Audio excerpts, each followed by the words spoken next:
对生命而言，最大的威胁往往不是掠食者，而是那些比你更优秀的同类。而人类也是如此。学习、工作、爱情，我们无时无刻不在和其他人竞争。那个实习生，他昨天又通宵加班了。他现在去老板办公室，不会是已经把项目完成了吧？哎呀，怎么办？他又来了，他又来了！刘总，稳住，稳住啊！不过是实习生而已，咱不怕他。实习生？那是来公司不到半年就踢掉3个主管、1个部门经理的怪物，能力、效率、人情世故都经营得密不透风，想为难他的家伙都迅速被踩分在地，表现甚至引起了董事会的特别注意，说不定哪天都要爬到我头上来了。但你说的对，我不怕他，我老刘也是一路杀上来的，现在我才是老板，我还能怕他一个毛头小子？就是。刘总，哼，进来吧，我来做工作报告。你不要过来呀！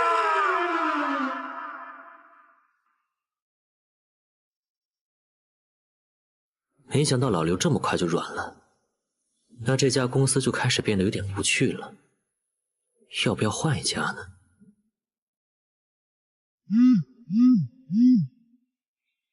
那这个舞台应该会很适合你。这是精神强度82%，斗争性120%，坚韧68%，生命活力45%，反射55%，意志92%，信息监测目标符合参赛标准。载入开始。怎么回事？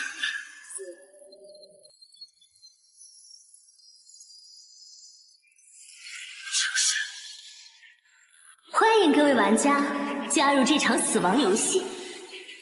在这款游戏之中，玩家们需要投身无尽的小世界副本，执行任务。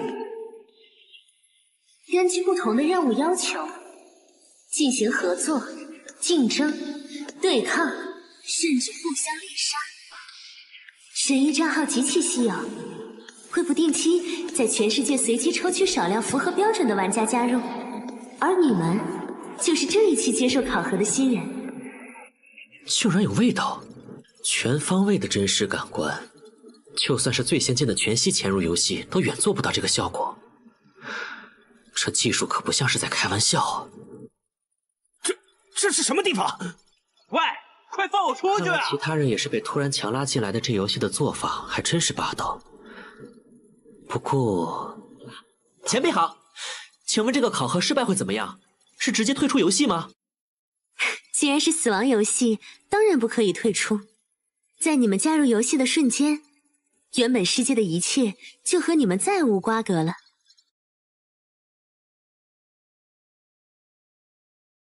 就算是最先进的全息潜入游戏都远做不到这个效果。这技术可不像是在开玩笑。这是什么地方？喂，快放我出去啊！其他人也是被突然强拉进来的，这游戏的做法还真是霸道。不过，他刚才用了考核这个词。雨神姐姐，我可以提问吗？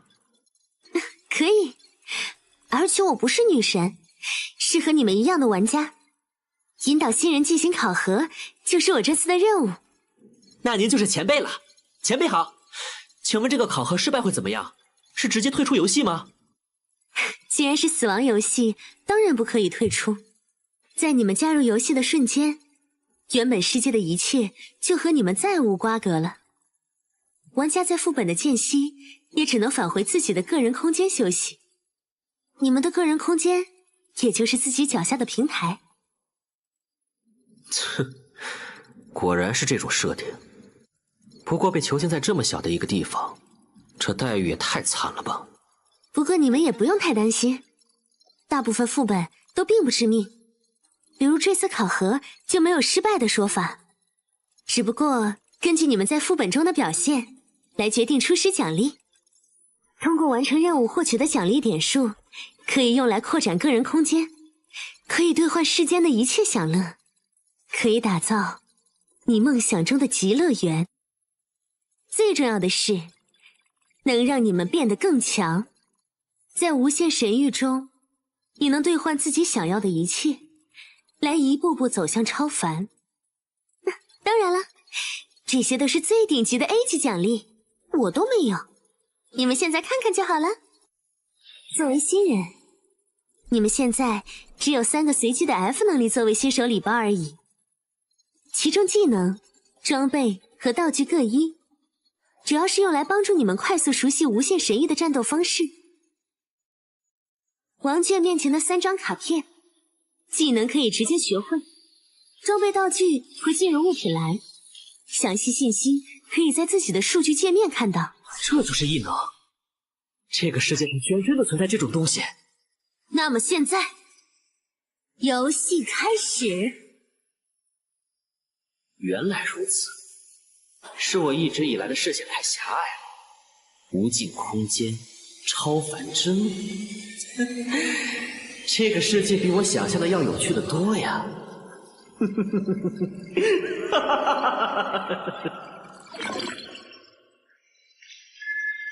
测试玩家 F233号，您已掉线。我这是回到现实了？说好了不能退出的死亡游戏呢？这玩意儿还能掉线的？难道我能把神域中的能力带回现实？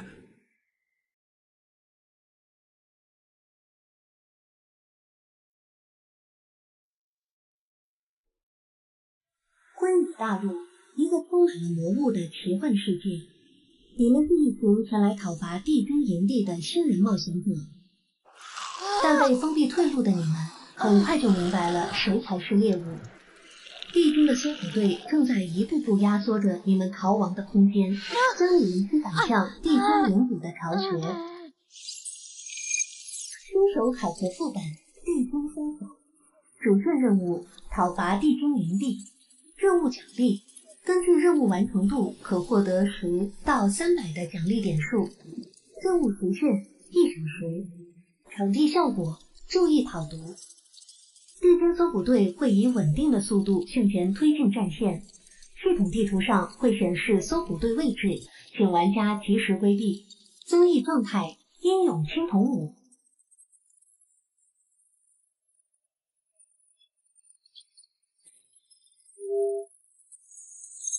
临时账号234，游戏载入完成。时间一到就强行重连进来了。果然离线模式并不能让我彻底离开这个游戏。哎，小王，你借这些是要干嘛？甚至就连外界的随身物品居然都无法带进来，真是太过分了。因为掉线太久，那个搜捕队已经快到这里了。在这种游戏里，晚上线10分钟还真是要命。虽说继续离线，苟到游戏结束也是个思路，但那样任务完成度就没法看了。小哥哥，快来呀，来和洒家一起快活呀！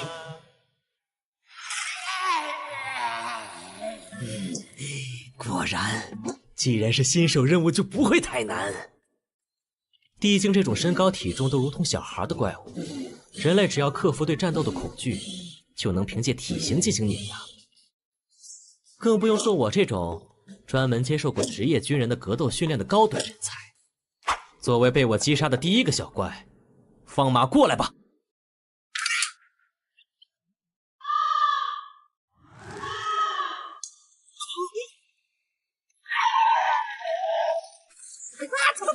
这他妈是什么世界观的地精啊！任务还是讨伐帝精营地，这赤手空拳的拿命打呀！所以，任务的关键是让我们用抽到的装备和异能想办法吗？等等，这个和之前抽到的开场能力不一样了。难道说……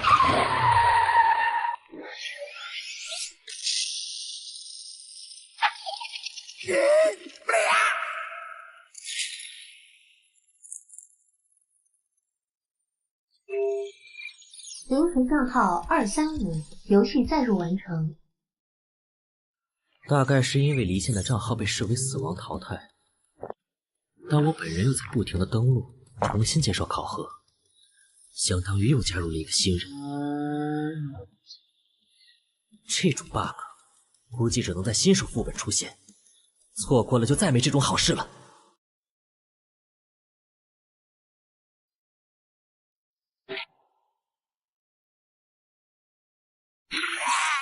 魔力激发，实际。既然如此，这种拼人品的抽卡游戏，加速服决拳，刷个初始号不过吧？顺便刷一个完成度100%的完美开局。怎么样？现在能走了吗？谢谢，已经完全恢复了。这个绷带是你的道具吧？可你自己的伤怎么办？我们已经没有恢复道具了。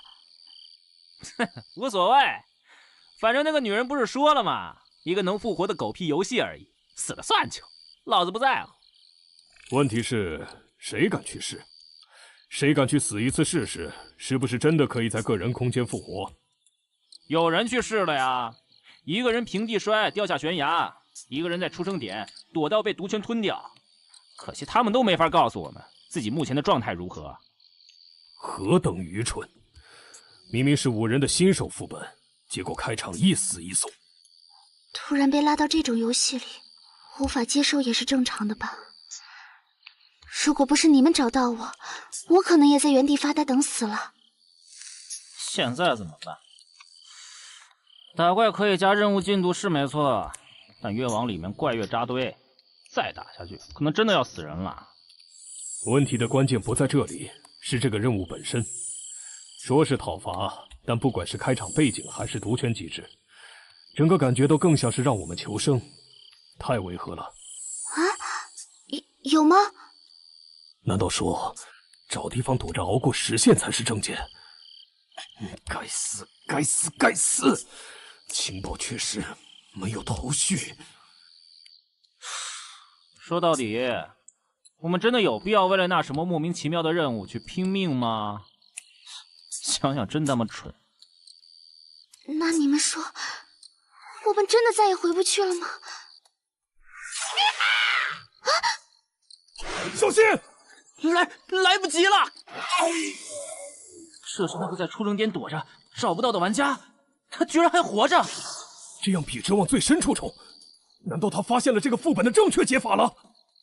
不纠结生死，不瞻前顾后，既然身已在此，便是一往无前。这个男人的战斗意志是何等的炙热！原来他之前是故意让自己深入毒圈，收集情报，如此才能做出最正确的判断。这是怎样的胆魄与谋略？刚刚我看到他好像是临时账号1985王娟。清灵之靴、风行卷轴和速度激发的组合果然强大，就是身体有点吃不消。要是撞墙上，估计会直接暴毙吧。哎呀，赶紧换掉。刚刚路上看到的是其他的玩家，游戏都快结束了，还在原地发呆，看样子不是什么有威胁的竞争对手。可以无视了。账号刷新1000多次以后，抽到的奖励基本就都是重复的了。看来 F 级的卡池深度也就只有这么多了。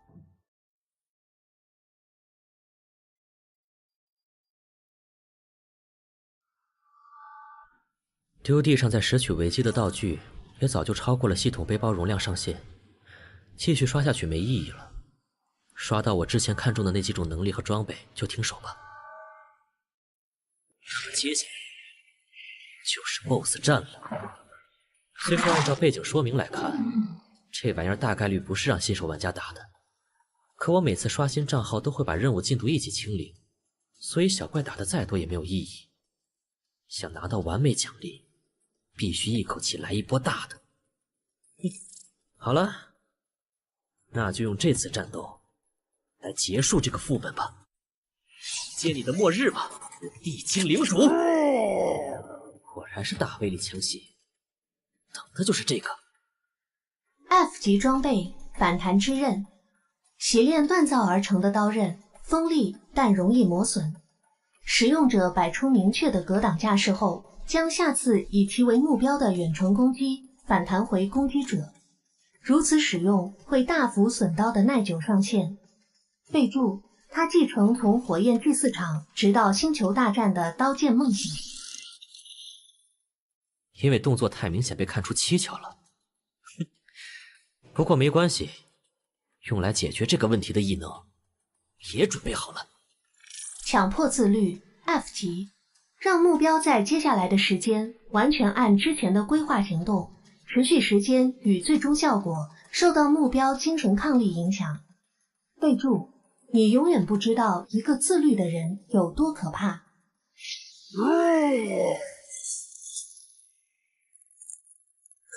操，威力这么大的吗？弹反之后剩下的冲击力都差点把我震死。还好我消耗品多，一波打残。接下来就算用道具堆都堆死这个家伙。坚持住，兄弟！我们找到路就下来帮你。喂，是必须要打死这个 BOSS 才算通关吗？你是怎么判断出来的？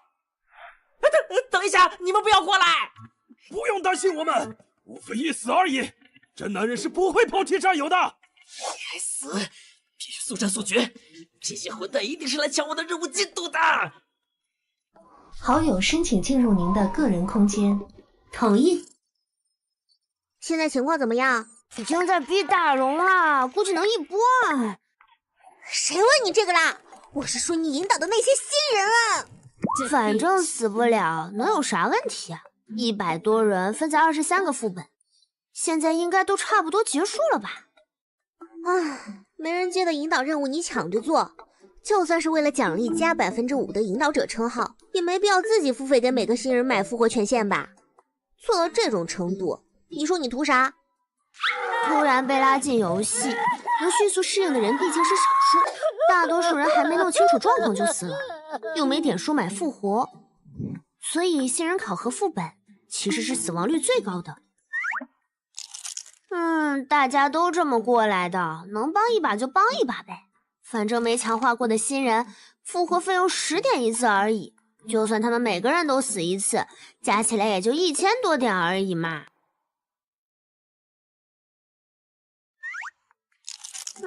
大家都这么过来的，能帮一把就帮一把呗。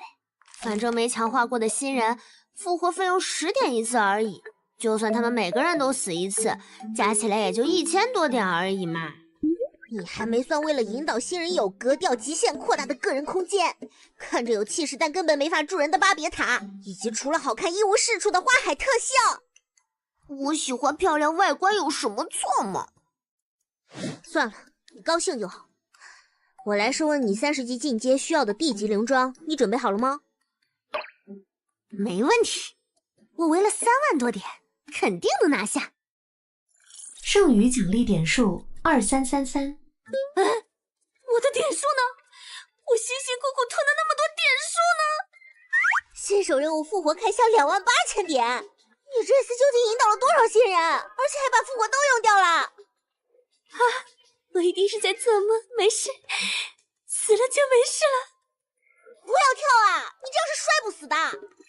任务完成，考核任务地精杀手，主线任务讨伐地精营地完成度100%，获得隐藏点数10。隐藏任务讨伐地精领主完成，获得奖励点数15，获得神域礼盒乘1。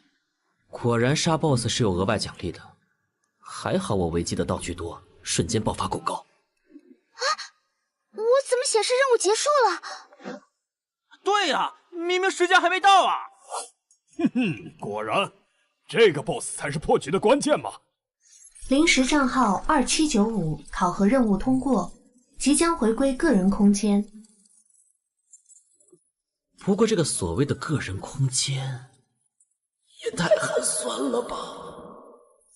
玩家可以扩大自己的个人空间，每平米1点，还有无数家具装饰、景色外观可供购买，为您在无尽神域提供最舒适的居家体验。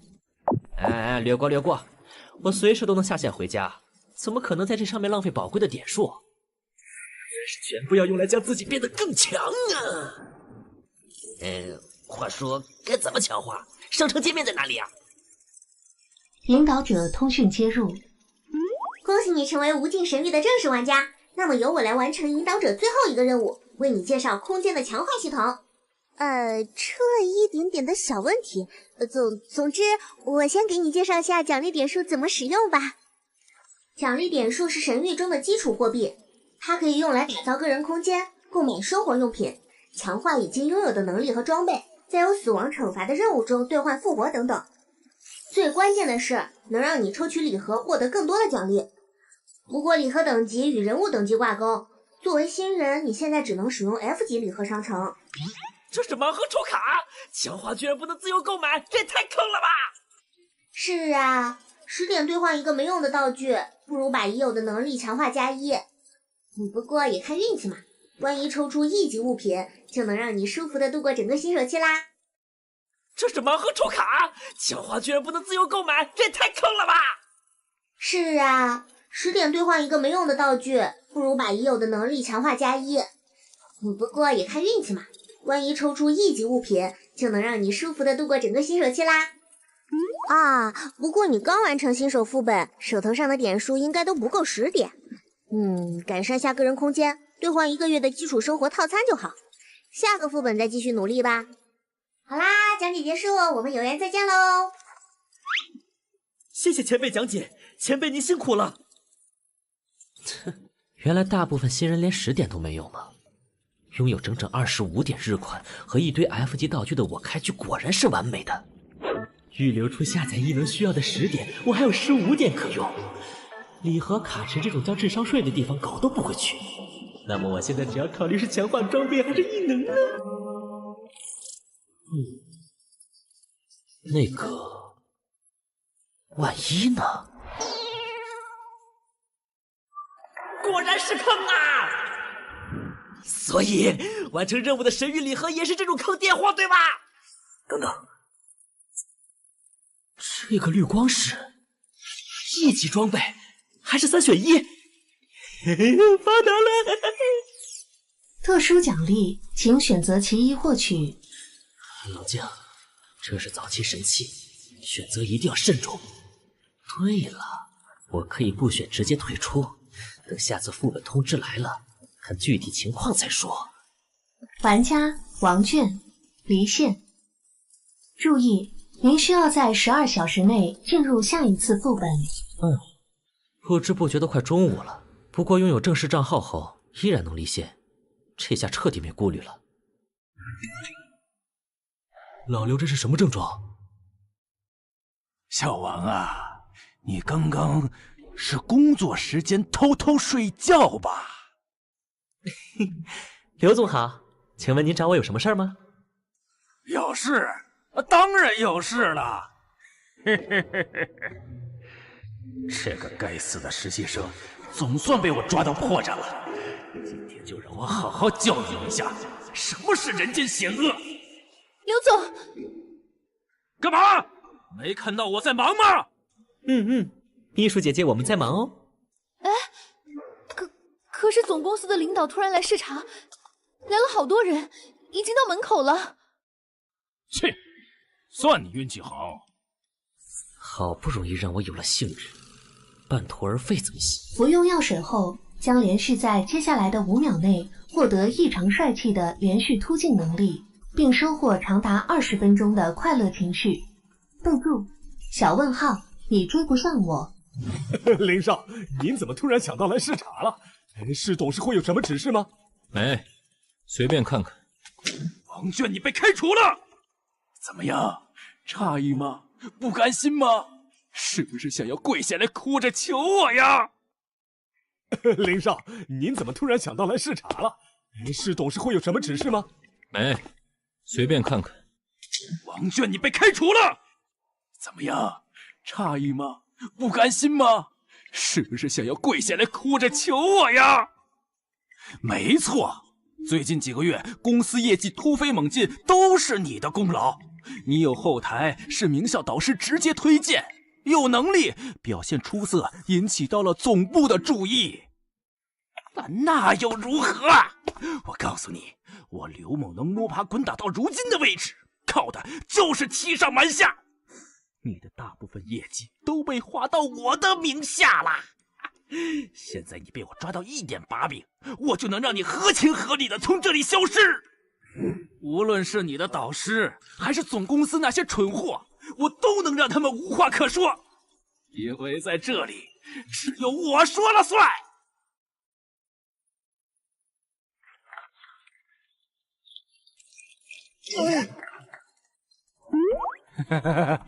哎，我就是给大家开个玩笑，大家喜欢就好，喜欢就好。走，已经没事了。只是最低级的 F 能力而已，就将本需要我长时间布局才能完成的目标，如此轻而易举的就能实现。按照我之前的规划，接下来就是笼络人心，飙升业绩。不过现在我对这些已经没有兴趣了，在那个能穿梭万界、拥有无限可能的神域面前，平凡的现实是如此的无趣。哎呀，接下来就是周末了，干脆今天就开始连续在公司通宵干游戏吧。升职的最大的好处，也就是有了独立办公室，不用担心在游戏中失去对外界感知的时候被人怼脸了。也不知道那些不能从游戏出来的家伙，在现实中是怎么样的。这不是之前想抢我怪的那个人吗？一高校女生突然昏迷，被紧急救助中心收治后失踪，全市医院都表示今日未收录来自该校的病人。抱歉，该视频内容不存在或无效，请您观看其他视频。等一下，你们不能进去，王总他已经下班回去了。这下连现实都变得有趣了。无尽神域在现实世界之中居然也有相关人员，而且还在对进入游戏的玩家下手。在完全不清楚他们底细的情况下，用任何方式求助，都只会加大自身的风险。无尽神域在现实世界之中居然也有相关人员，而且还在对进入游戏的玩家下手。在完全不清楚他们底细的情况下，用任何方式求助，都只会加大自身的风险。不过至少可以确定，他们不想把自己暴露在公众的视野内。那么临近考试，整个晚上都坐满了人的图书馆自习室，应该算是安全的地方。所谓藏叶于林，周围的同学都将是我的眼。哎，那个，我突然想起来晚上还有事儿，就先走了哈。我跑了1周的袜子，今天忘换水了，我要赶紧回去洗了。那可是同时选修3个专业，靠自学刷题就能拿满分的怪物。和他一起自习，我连停下来喝口水都会愧疚。等一下，不要跑！其实今天我也是来摸鱼的呀。琳琳，你不走吗？那我也……我周围空一片，怎么看都会很突兀。没办法了，强迫自律。强迫自律 F 级，让目标在接下来的时间完全按之前的规划行动，持续时间与最终效果受到目标精神抗力影响。备注：你永远不知道一个自律的人有多可怕。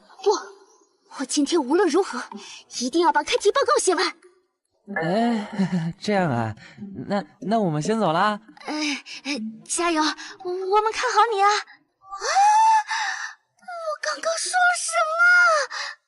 那今天晚上我们一起努力吧。是。在现实世界之中，这种无声无息的精神控制类异能果然好用。不过面对完全未知的威胁，我必须尽快获得更多的异能。构建起属于自己的力量体系，才能真正有自保的能力。时间差不多了，那么登录游戏。玩家龙卷，等级1，欢迎来到无尽神域。游戏即将开始，请选择您的游戏难度权重，系统将为您匹配合适的副本。注意，副本奖励与游戏难度相关。开始匹配。难度居然是可选的，很友善嘛。照理来说，作为新人应该慎重一点，先来个简单的副本熟悉一下。要是可能的话，最好能做个实力坡剑神。不过，我现在好像没有慢慢发育的余裕了。玩家等级 LV1，副本难度极难，匹配完成。血染钟楼。我现在好像没有慢慢发育的余裕了。玩家等级 LV1，副本难度极难，匹配完成。血染钟楼。被诅咒所笼罩的大地，恶魔在每一个夜晚择人而噬。9位勇者进入被恶魔占据的古堡，想要将其彻底消灭。而真正的恶魔和他的邪恶爪牙，却早已混入其中。勇者需要找出并杀死全部的恶魔，而恶魔需要利用定期降临的黑暗强化来猎杀勇士。这是有战斗成分的身份类 PVP 啊！游戏即将开始，发现您有未领取的奖励，请尽快领取。居然不能进游戏再选吗？而抽奖的内容没变化，果然账号绑定后就没无限刷新的 bug 了。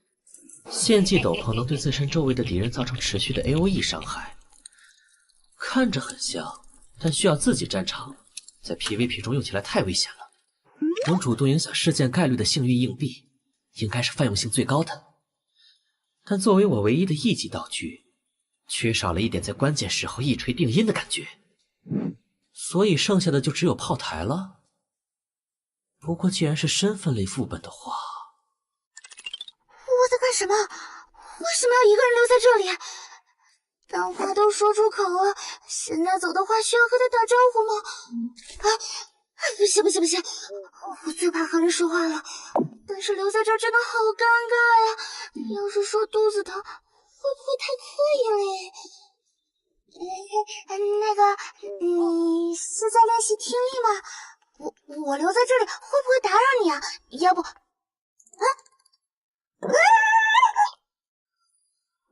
好软！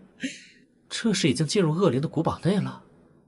这个副本的登录地点很不错嘛。欢迎来到血染钟楼，您的身份是？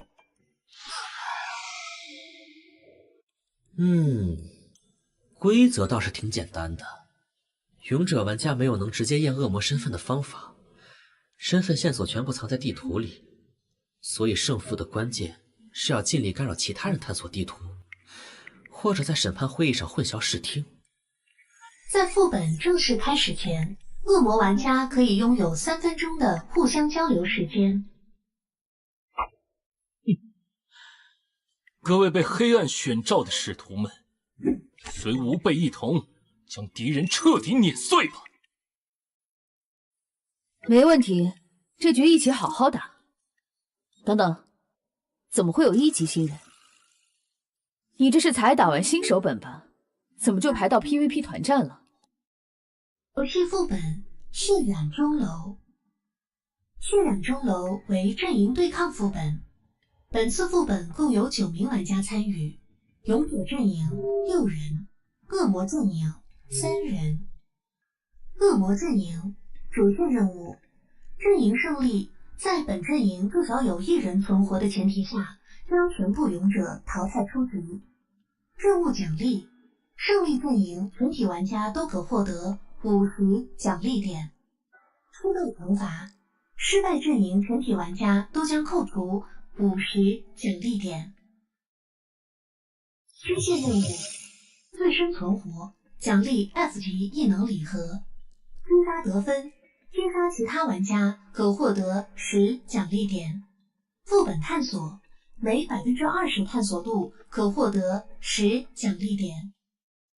副本规则：血月与金钟。每次整点钟声敲响后，副本世界将进入10分钟的血月阶段。在血月阶段，勇者玩家将会被剥夺视觉与听觉及其全部相关能力。在血月阶段，恶魔玩家的战力将会获得大幅强化。每次血月结束之后，位于钟楼顶端的审判金钟将被通挠，玩家们可以在此召开金钟会议进行审判投票。任何人敲响审判金钟，都可以将在金钟会议中被投票最多的玩家直接淘汰出局。整个钟楼充满了关于魔界力量的秘密，其中包括恶魔玩家的身份线索，让恶魔玩家在副本中得到强化的道具，可以带离副本的特殊奖励，请各位玩家积极探索。规则倒是挺简单的。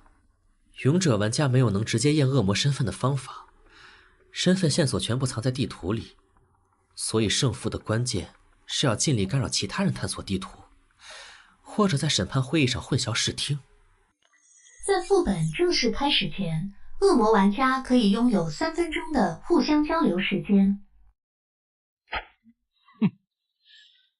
各位被黑暗选召的使徒们，随吾辈一同将敌人彻底碾碎吧！没问题，这局一起好好打。等等，怎么会有1级新人？你这是才打完新手本吧？怎么就排到 PVP 团战了？一般来说，我们匹配到的人至少是7级。不好意思啊，我直接选了最高难度，还以为是提升任务难度什么的，没想到的居然是排到高级房。你这胆子也忒大了！直接排高级本确实奖励更多，但失败惩罚也更重啊！你作为新人根本不可能承担得起。你这胆子也忒大了！直接排高级本确实奖励更多，但失败惩罚也更重啊！你作为新人根本不可能承担得起。也就是说，需要预留点数来预防失败扣分。这么重要的事情，那个讲规则的女人居然忘记说了，坑人呢！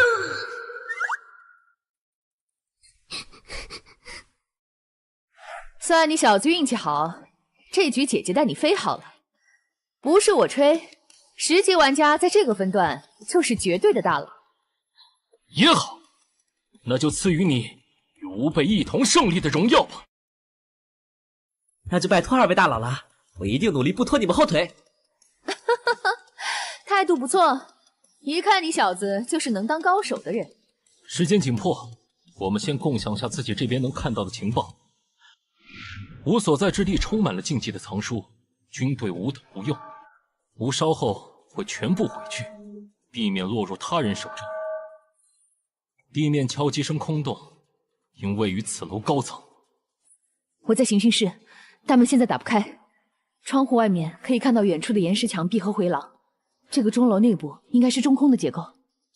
我这边是在卧室，通往室内的门和对外的窗户都无法打开，玻璃窗户也敲不碎。不知道等副本正式开始会怎么样。对外的窗户应该不会变，钟楼外的世界和这次副本没有关系，但门肯定会开，系统不会让我们开场就暴露，所以其他玩家肯定也和我们一样会出现在不同的单独房间。吾之会同预测，吾等很快就会与其他人会合，系统不会让吾有充裕的时间独行于黑暗，不然等待吾等敌人的将是一边倒的屠杀。要开始了，新人自保就行，我们俩设法在金钟附近会合，两人一起先探一下地图。这局带新人，我们打稳一点。慎重行事，正合吾意。明白，我会努力的。高端局果然不一样，这2个家伙理智、高效、目的明确，而且非常谨慎，感觉很靠谱哦。沟通时间一结束，门就开了，也就是说，其他玩家也进场了。外面的走廊就是之前徐姐看到的。一局，果然和他们推测的一样，其他玩家从房间里出来就能看到。我这个新手只要小心隐藏好自己就行了。反正看两位大佬理智慎重的样子，这局能躺赢。四柱光临，太慢了！快去帮忙！开场杀人的肯定是恶魔。坚持住，我们来了！地狱的黑夜将荡平世间的一切。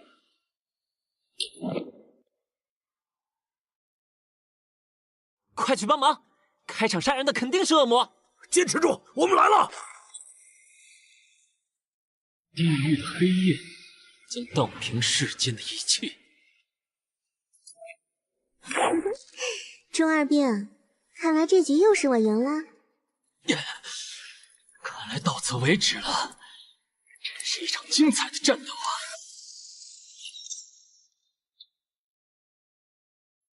多谢啦，差点又被他用自爆换掉了。不客气，不过我也只来得及救下一个，下面我就没办法了。爽，我尽力了。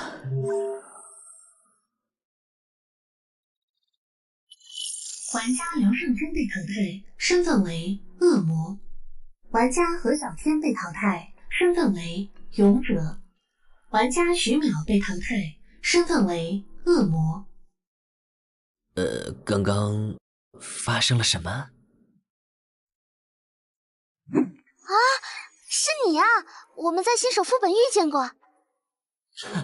没想到又见面了。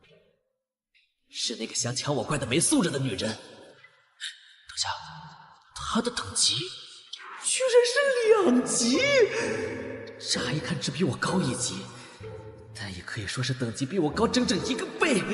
明明是同时进入，我居然落后了。是在我下线的时候，她在个人空间寻找到了锻炼的方法，还是说发现了我不了解的规则？又或者是用无耻的手段贿赂了引导者，将自己伪装成人畜无害的样子，然后再暗处不择手段的拼命变强。这个女人真是个可怕的对手。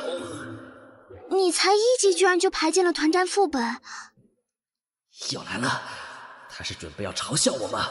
可恶！啊，一定是和我一样抽到了随机入场券吧，让玩家进行额外副本的道具。上面的说明是在等级低的时候特别容易抽到的奖励。如果不是我一个人待在个人空间太害怕了，根本不会想用它。原来还有这种好东西，等级越低越容易抽到，这简直就是专门用来给新人补等级的神器啊！唉，我这张入场券可以用3次，问题是副本难度完全随机。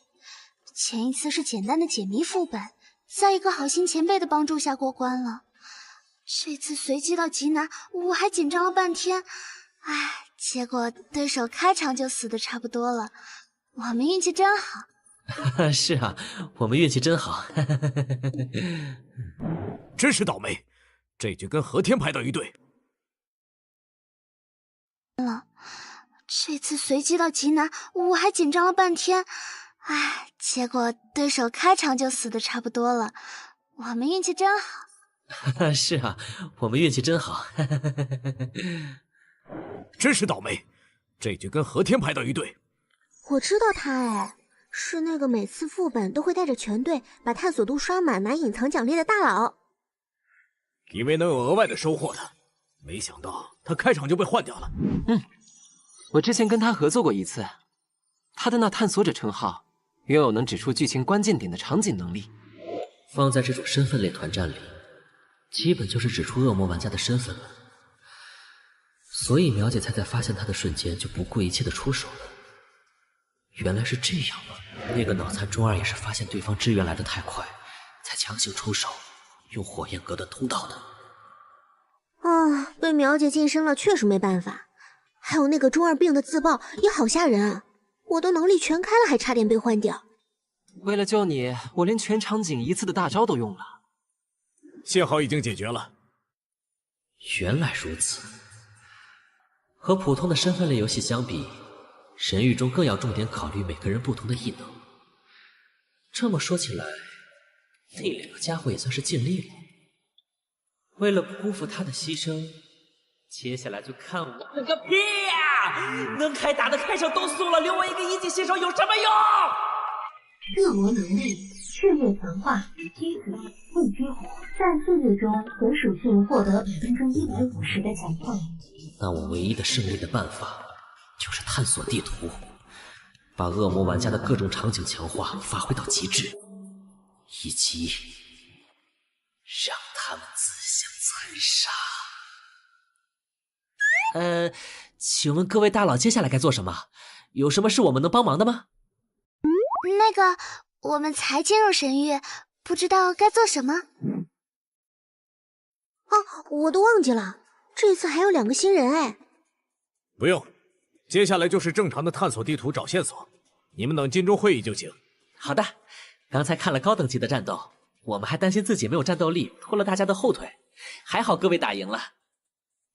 对啊，这次有2个没战力的新人，既然摆明要开打，那为什么3个恶魔不一起出手？以徐淼的实力，3打4也能拼个5-5开啊！所以那2个人拼命也要帮忙隐藏身份的人，实力一定很强吧？强到就算只剩下他一个人，也能在血月中杀光全场。有道理啊！所以最后一个恶魔是你吧？你是狙击类强化，黑暗中绝对能一枪一个。明明刚才唯一没有出手攻击的托尼，才是最可疑的。我要是恶魔，我救什么人啊？所以最后的恶魔就是最厉害的那个人吗？究竟是谁啊？所以最后一个恶魔是你吧？你是狙击类强化，黑暗中绝对能一枪一个。明明刚才唯一没有出手攻击的托尼，才是最可疑的。我要是恶魔，我救什么人啊？所以最后的恶魔就是最厉害的那个人吗？究竟是谁啊？成了。这种情况最怕的就是一起合作找现实，把互相怀疑挑到明面上，我的机会就能大上不少。真是一群废物！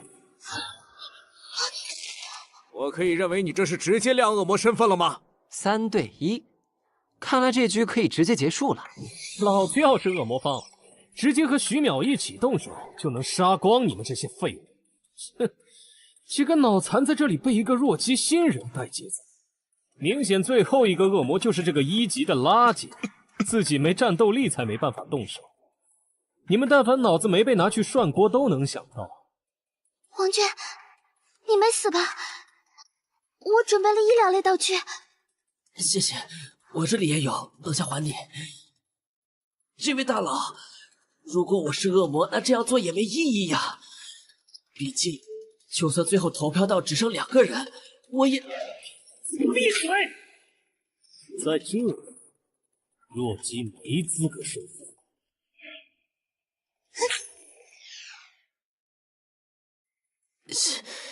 谢谢。该死，这种力量上的压制，实力不够根本就没操控的空间。不过这家伙为什么不直接干掉我？他第一下攻击明明能打掉了我1大半的血，可这一次他明显是刻意控制了力量的。为什么？有点过了，大家都是从新人过来的，没必要这样。游戏而已，说不定以后还会排到一起玩的。原来如此，他并没有完全的把握。如果强行干掉我，可我却不是恶魔的话，他就会被其他人围攻。正常来说，勇者方优势这么大，赌一波也无所谓。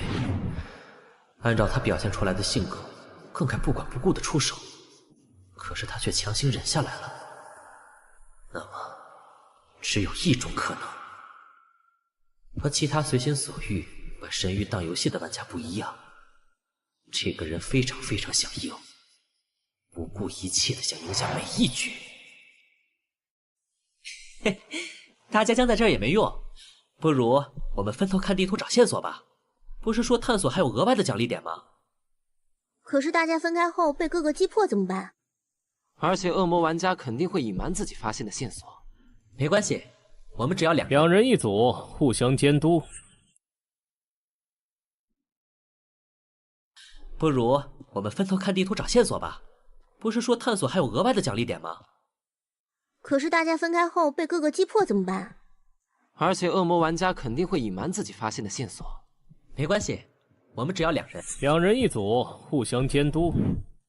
等血月开始，就抓住和自己同族的人，确保对方在黑暗中无法行动。恶魔要么自曝身份强行动手，要么等着我们找到线索。就按若姬新人说的来，这是最稳的做法。果然，要抱在一起啊？那我们2个女生一组吧。也不用抱吧。那我来照顾新人吧。行。不好意思啊，我要和这位林前辈一组。好，因为我是完全没战力的新人，而你是最强的一个。为了防止被你先杀死一个战力，我要用自己的命去验你的身份。哼，有点意思。自离第1次血月剩余48分钟。审判金钟充能中剩余玩家数量6。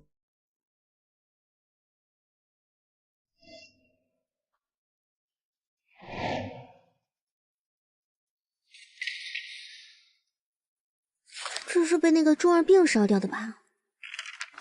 好可惜啊！图书馆这种地方，怎么想都会有很多线索。那个前辈啊，规则说让我们找恶魔身份的线索，那会是什么？直接给我们人名吗？姐姐，你看上去年龄比我大吧？直接叫我毛毛就行。其实我也才经历了10几个副本而已。不用这么紧张，刚进入无尽神域确实会不习惯，但时间长了你就会发现，不过是个特别厉害的全息游戏而已。反正也出不去，玩就好啦。至于线索，应该不会那么直接。按我的经验，多半是啥靠近恶魔会有反应的道具之类。所以要找的是道具吗？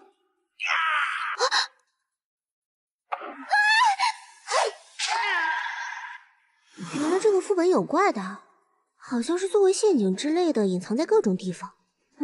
不过等级不太高，只要不是特别倒霉，一次性触发很多，对我们就没有威胁。是这样啊。太多了吧！先是餐厅里刷出来一堆发疯的老鼠，去了仆人房跳出来个会咬人的宝箱，现在走在过道上都有会活动的铠甲。这个钟楼里究竟放了多少陷阱？林前辈加油！林前辈你是最棒的。不过等级不太高，只要不是特别倒霉，一次性触发很多，对我们就没有威胁。这个钟楼里究竟放了多少陷阱？林前辈加油！林前辈你是最棒的。给我去死！别他妈和我站那么远！月姬。好的，林前辈。现在最不能让我死的就是他。要是我在探索中不小心挂了，他肯定洗不清了。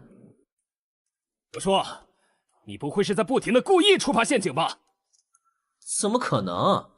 就算我想触发，也不知道陷阱在哪儿吧？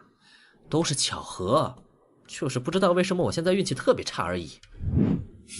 很好，趁着有这个能用到死的保镖在，我顶着底 buff 给关键道具充能也安心了。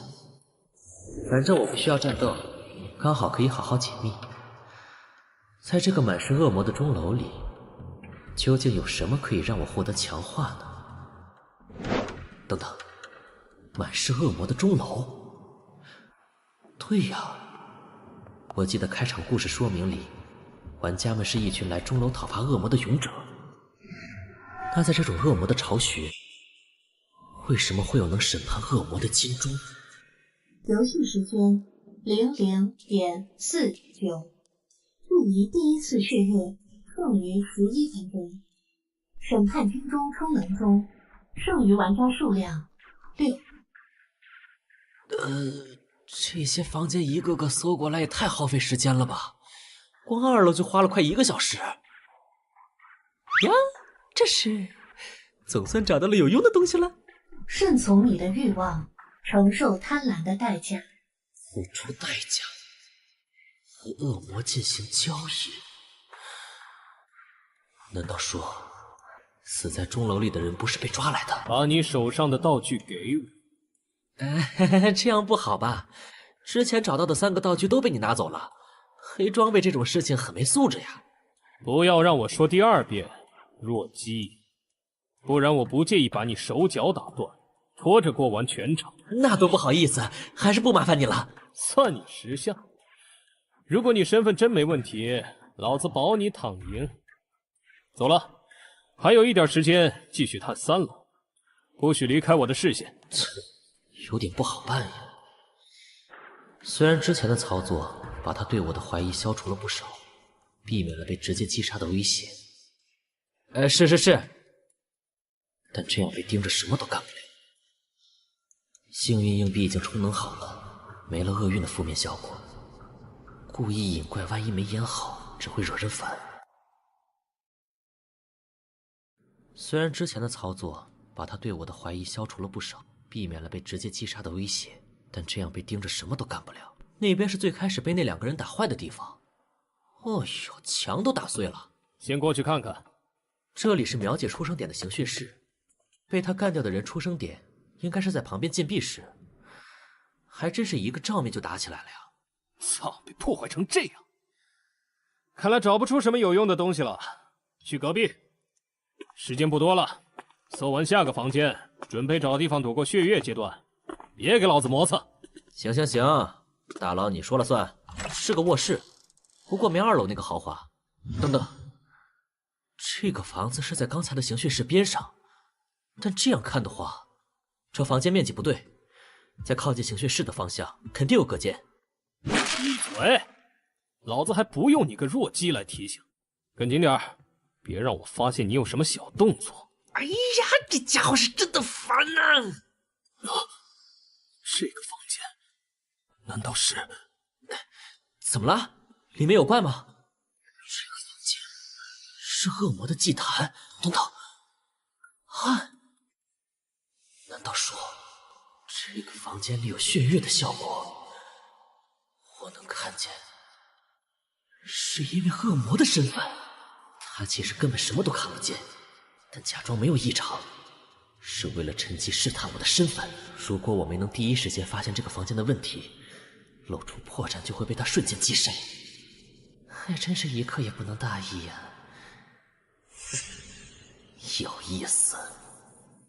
既然如此，救命啊！什么？这个黑漆漆的房间里有东西在攻击我！既然你给了我合理自由行动的机会，就别怪我好好利用了。大佬救我！怪好多，我要死了！我看不到门在哪儿啊！救命啊！老七，看不见就别他妈的乱跑，往门口来！总算到手了一个可以用的道具。操！我踩烂他们！可算有光亮了，谢谢大佬救我。再乱引怪，害老子浪费技能，老子就弄死你！房间太暗了，我一下就慌了。要是大佬您提前提醒我一下的话……废物！毕竟我是新人嘛，菜一点也没办法。是去探1楼的2个人，要和他们打招呼吗？不用，马上就要血月了，要和其他组保持距离。我们也赶紧找个地方躲过这一波再说。没错，是要找个好地方。充能完毕。行了，就在这里。通往禁闭室的门锁上后，多少可以拖延点时间。真遇到袭击，不管是撤离还是居守看守室，都是个不错的地方。这个角度不错，确实是个好地方。林大佬啊，听说其他2组现在应该就躲在对面房间里了吧？老子怎么知道？不过看他们之前的位置，如果脑子正常，应该不会快血月了还到处乱跑。确实只能判断个大致的位置，看来剩下的就只能交给运气了。那就选在这里开场吧。若姬，你他妈在外面磨磨蹭蹭的等着吃屎啊！这不是让大佬您先确定下房间安全吗？免得又和刚才的暗示一样，满地都是恶魔法阵。你为什么能看到？刚才触发的陷阱是法阵。猜的！操，这他妈的反应也太快了！强迫自律。强迫自律 F 级，让目标在接下来的时间完全按之前的规划行动，持续时间与最终效果受到目标精神抗力影响。备注：你永远不知道一个自律的人有多可怕。异能原始心智 ，F 级异能，这种垃圾东西也敢拿出来对付我？你这种弱鸡没有继续挣扎的意义，所以是真正的恶魔玩家在指挥你。他给了你其他好处，你们借助之前的暗示联络。说，你是谁养的狗？死！岩枪投射。在知道法师和狙击手一组后，作为刺客的妹子立刻就选择了封闭的4楼以上区域。走，我们去楼上，下面就拜托你们啦。而黎耀却完全没有拒绝在有走廊容易被远距离袭击的2、3楼活动。他果然也有很强的远程攻击能力。该死！勇者陷入黑暗，恶魔得到强化。总算赶上了，全部布局完成，接下来就交给运气吧。幸运币激活外衣，装备反弹之刃。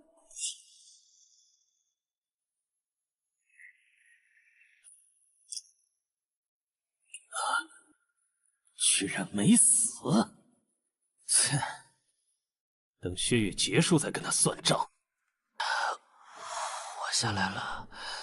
哎呀，还好我道具够多，低级雨落符救了我狗命。我下来了。哎呀，还好我道具够多，低级雨落符救了我狗命。选择带幸运币，本来是希望在这种身份局投票的时候改变局势的。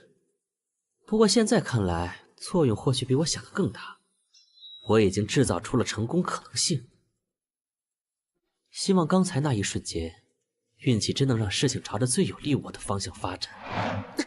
小心，我们被攻击了！喂，哪里？什么？是岩柱！果然，最后那个恶魔是灵药。按计划，陆先生，黑暗中我们没办法和他对抗。为了避免误伤我这个无辜的路人，接下来我要暂时退出这片混乱的舞台。剧情道具：恶魔法典。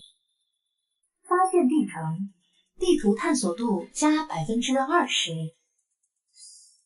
趁这个时间，好好挖掘下副本中的剧情奖励吧。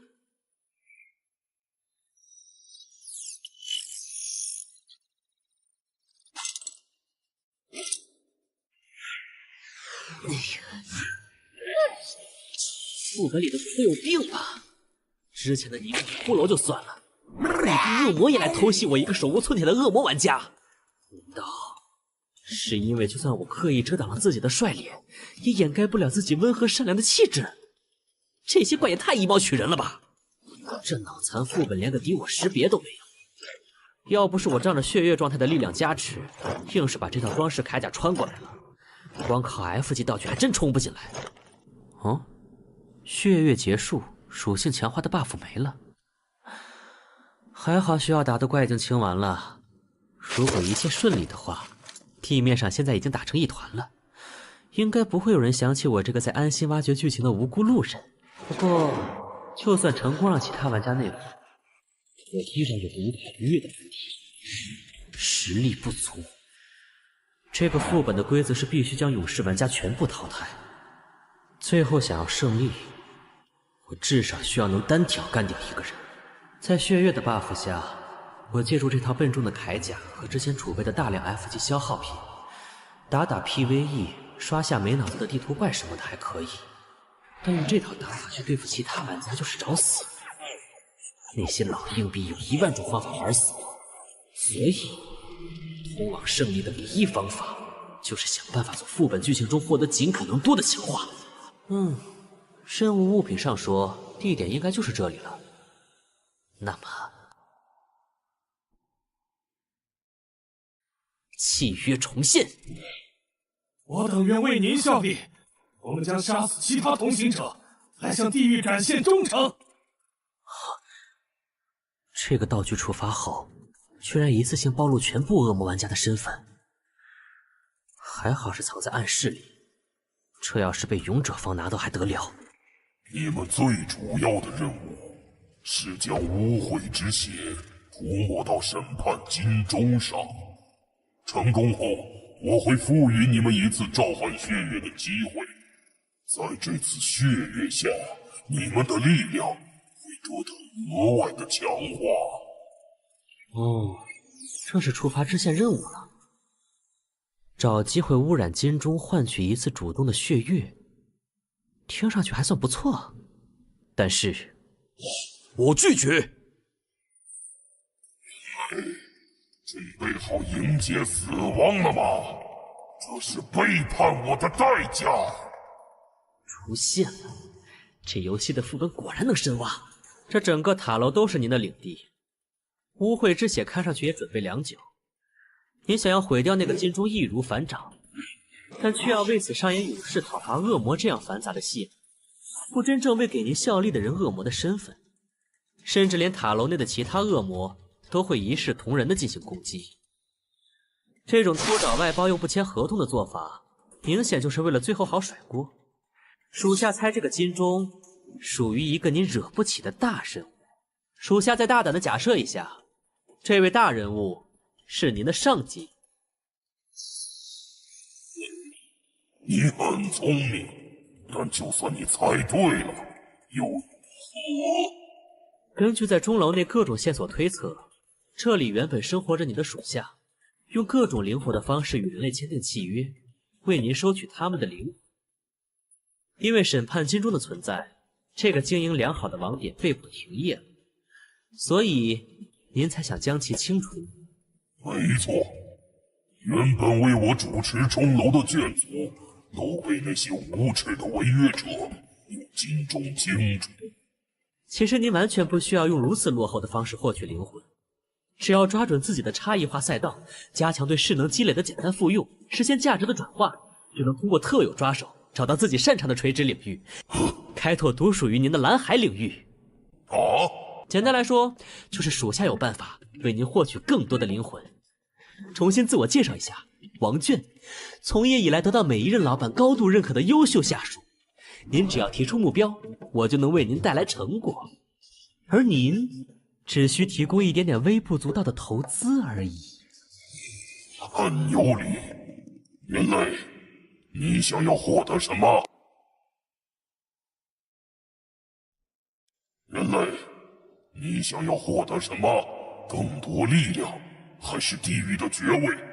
只要你工作足够出色的话，在没有成果之前，怎么好意思谈报酬呢？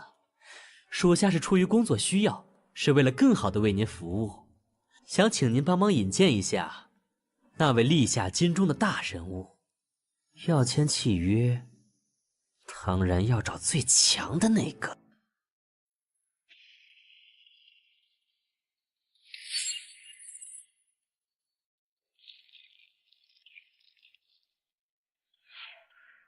混蛋弱鸡，居然敢耍我！接下来，老子要让你好看！什么？击中目标，触发了一次性保命技能，弹道偏斜，命中手臂。看到自己的废物棋子暴露，于是亲自下场了吧？请给我去死！现在想逃？别躲了，让我们结束这一局吧。你跟着发什么疯？喂喂，你自己在血月都挑明身份了，还继续演就没意思了。什么？这是一级法术？看到了，这是对之前偷袭的回礼。你们他妈的到底在说什么？我什么时候偷袭？难道说？难怪他要反复确认其他人的位置，而且要在血月开始前的最后一瞬间暴露。是那个新人引诱我，在黑暗中往你们所在的方向发起范围攻击。那个弱鸡竟然敢算计我！在没有视野的情况下，胡乱发起范围攻击，通过只存在于理论的攻击路径，恰好攻击到了处于隐蔽的我们，而且恰好精准命中。如果不是我有保命法术，就直接被秒了。你说这是巧合？哼，虽说不是没有机运类装备，但你刚才却说自己的目标是那个白板新人，聊爆喽！该死，被算计了！既然怀疑我，现在金钟已经充能了，你们不去顶楼桥中，在这围攻我干嘛？然后在通往楼顶的狭小垂直地形上，被你用岩石傀儡一网打尽吗？如果你愿意老老实实被我们彻底打残，解除战力等敲钟也不是不行。不过看起来你不太愿意。副本道具金色钟锤，用它敲响金钟会发起远程投票。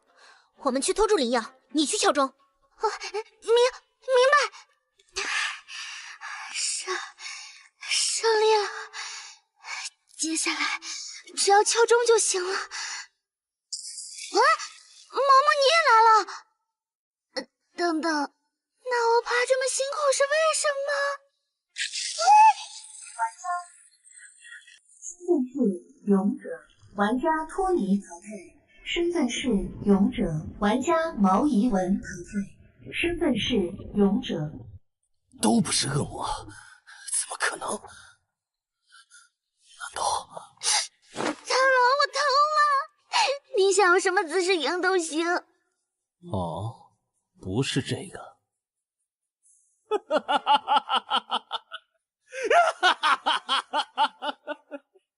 原来是这样，是我小看你了，王健。3打1居然还被反杀，那3个人究竟会不会玩啊？老子可是1到10级就能成为职业者的，不要把那些连圣遗物都还没配好的废物和我相提并论。圣造物，无尽神域中玩家能获得的物品包括作为携带品的道具，可以有限携带的装备，以及能解锁超凡体系作为玩家职业根基的圣遗物。圣遗物只能在副本中获得，如果你不想和那些废物一样卡在10级，最好尽快开始收集。多谢提醒，不过你为什么要和我说这些？你只有1级，没有点数交失败惩罚，所以下场副本是血印生死局。不过对你来说都是小意思，期待下次和你碰面，然后再次被我碾碎。不要说的你好像赢了一样。哼，在你能利用的棋子被我清理干净的时候，这场游戏就已经结束。就算我现在生命不足3%，也不是你能对抗的。如果我现在敲钟对你进行审判，你也会瞬间击杀羽山，来确保无法构成多数票。如果我现在敲钟对你进行审判，你也会瞬间击杀羽山，来确保无法构成多数票。没错，而且你真的要把希望赌在这个傻妞投谁呢？现在什么情况？为啥你要来了？究竟谁是恶魔？当然不会，那样的话我辛苦这么久不就白忙了？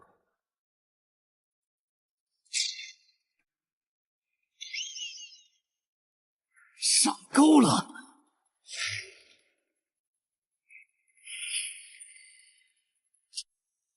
血月降临。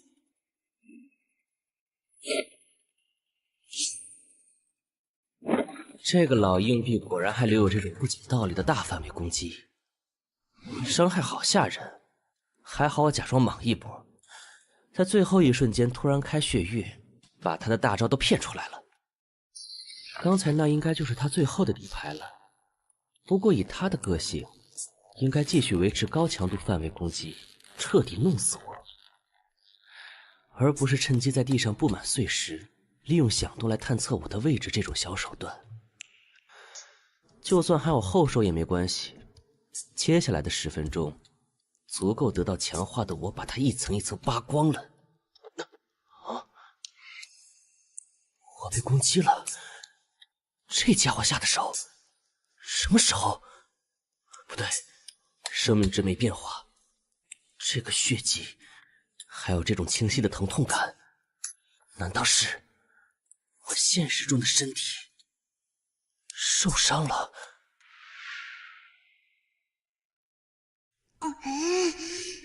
川主，既然已经决定通宵了，那就一定要把事情做完。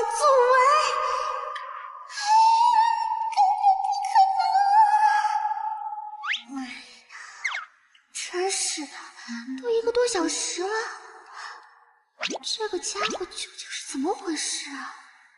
哟，你居然还敢来图书馆，而且看上去和新男人玩得很开心嘛？什么新男人？你是谁啊？徐婉，上次你去教导处举报，害我被处分了。哼，不就是拿了丢车上的破耳机吗？这个贱人居然跑去教导处找，还差点报警。啊，对不起，我不知道，而且那个耳机是我占座的，给你添麻烦了。消消气，宝贝儿。龙哥，我这不是答应来帮你出气了吗？谢谢老哥，你果然最疼我了。哼，不就是拿了丢桌上的破耳机吗？这个贱人居然跑去教导处找，还差点报警。消消气，宝贝儿。啊，对不起，我不知道，而且那个耳机是我占座的，给你添麻烦了。龙哥，我这不是答应来帮你出气了吗？谢谢老哥，你果然最疼我了。你要干什么？别怕，我不打女人，所以……王俊，你没事吧？王俊，怎么回事？我不是陪你来讲道理的吗？怎么打起来了？喂，老公好帅！老公，快继续揍他呀！喂，兄弟，你怎么样？确认目标持续深睡中，之前的移动应该是信号错误。准备伪装介入，收容开始。救护车来了，怎么回事？有人在图书馆里打架哎，听说是争风吃醋哎。啊，确定吗？怎么看着不太像啊？兄弟，你一定要挺住啊！救护车来得好快，他应该会没事的吧？啊，可我才刚刚挂电话呀。退后，你影响到我们收治病人了。不好意思啊，医生，您一定要救救他呀！那个救护车要人陪同的吧？我和他一起去。上车。该死！现实中是什么情况？警告：退出副本将视为任务完成失败。这种时候还管什么任务啊？当然是……不对，冷静一下。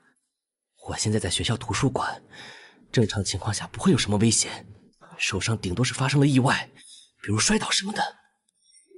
最大的危险来自那群人，但看他们的样子，应该不会在图书馆这么瞩目的地方太高调。身体没有受到进一步伤害，现在强行退出，如果发现是意外，就是虚惊一场。点数被扣光，游戏里的发育被打断节奏，只会让情况变得更加危险。所以我现在要做的事情很明显，不惜代价，以最快的速度干掉他，结束这个副本。结束这个副本。尊敬的九域领主拜尔提亚，我王卷遵从契约，换取您的眷顾。契约兑现。天亮了。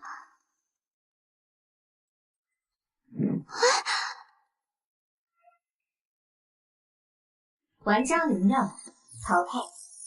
本来想着打个残血可以不用求剧情大腿，不过为了尽快结束也是没办法的事。王姐你好厉害，居然打赢了，我们赢了。对啊，赢了。人生顿为勇者，剩余人数2。审判金钟失效。啊！强迫自律。动不了，他要对我做什么？那么下次排到一局再见了。原地卡死，他刚才居然真的什么都没想吗？啊，总算结束了。不过等下还要回个人空间兑换奖励，做好准备，以防现实中真有危险。毕竟我才1级，连任务失败惩罚的50点都拿不出，你就当照顾新手了。我明白了，原来你才是最后的那个恶魔玩家，王娟，你这个骗子！失败惩罚，那是什么？我也没有50点啊，点数需要留吗？啊！你这种心机深沉、扮猪吃虎、假装人畜无害、暗中抢先升级、为了胜利不择手段的人，在已经过了3次 F 副本后，怎么会连这种事关生死的规则都不知道？就觉得被很失礼的描述了。嘿嘿，你骗谁呀？我才不会上当呢！等等，事关生死，难道说这个游戏点数不够扣的话，真的会死？喂，你地图探索度多少了？我要死了！快说呀，探索度多少？什么？探索度是15%，怎么了？哼，这效率也太低了吧，感觉会浪费我不少时间。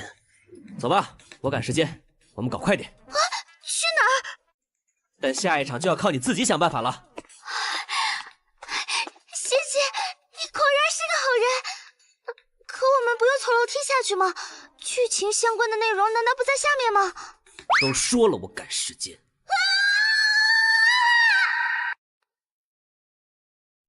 明明是自己不惜献祭亲人召唤恶魔，也要立下的契约，得到力量之后，却说是被恶魔蛊惑，大义凛然的前来讨伐。人类还是这样的不可理喻。恶魔，那要试着和我做个交易吗？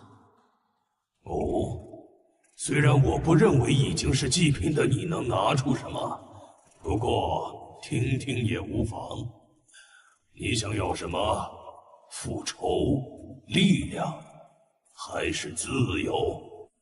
我要将你们这些恶魔驱逐出这个世界。你向恶魔许愿，获得驱逐恶魔的力量，有趣。为了那样的契约，你能付出怎样的代价？把这个世界变成真正的地狱。圣徒约拿将能审判恶魔的金钟传播到世界各地，很快恶魔的势力便被清除出了这个世界。但已经全面开始的恶魔审判却早已无法停下。教会靠其巩固权势，政客用它排除异己，商人以此垄断利益。正是因为所有人都知道不再有真正的恶魔，所以一切罪恶都可以肆无忌惮地以审判恶魔之名进行。人类相互猜忌，彼此提防，战争与屠杀最终将整个世界吞没。讽刺的是，恶魔信仰反而卷土重来，甚至占据了用来审判恶魔的钟楼。但对于残存的人类来说已经无所谓了，毕竟真正的恶魔在人心之中。这就是你一定要把我从天台丢下去，摔成残血再一起跑地图的原因吗？怎么会，都是为了赶路而已，你不要多想啊。场景探索完成，我探索不满了。背景故事复原完成，地图探索度100%。哇，你好厉害！场景和任务道具里的信息那么琐碎，你居然这样都能还原出整个故事。我直接问当事人的，和签订契约的大恶魔拜尔提亚，是这个副本的隐藏 BOSS。我作为恶魔阵营的玩家，和自己的老板交流下不过分吧？这副本也太不平衡了吧！恶魔玩家有直接送的情报，还有能跨10几秒人的强化，难怪我这么努力都赢不了。真是太好了。等等，献祭？献祭。就算要淘汰这种死法也太奇怪了！王姐，你这个……玩家以山淘汰，其身份为勇者，挑战副本15钟楼任务结束，胜利方为恶魔。任务完成，血染钟楼，主线任务，阵营胜利。任务奖励，恶魔玩家全体50点奖励。支线任务，自身存活，奖励20球技能礼盒。击杀得分，击杀玩家2人，20奖励点。自己探索，50奖励点。任务完成，等级提升为2级。玩家王俊，任务完成，开始回归个人空间。副本道具，恶魔法典已移除。副本状态，恶魔契约已清除。果然副本里的东西不能带回来。签订契约后，灵魂的束缚感也完全消失了。如果不是要护着雨山把地图跑一遍，我连最后那一次献祭都可以赖掉的。反正恶魔那边对于投资对象卷款跑路这种事，应该也已经习惯了吧。玩家王俊，极难副本完成，获得以下奖励：额外等级奖励+1，特殊中盾恶魔法典。哎，副本道具被我带出来了，这是富贵险中求啊！1号系统开启，根据下次副本表现进行指定。而且我已经3级了，在同批次新人中绝对是第1梯队。接下来只要保持这个速度，很快就可以超过那些前辈了。那些偷偷努力的混蛋休想超过我！冷静冷静，副本的事情后面再想。现在的麻烦是现实。之后我没继续受到伤害，刚刚应该只是意外吧。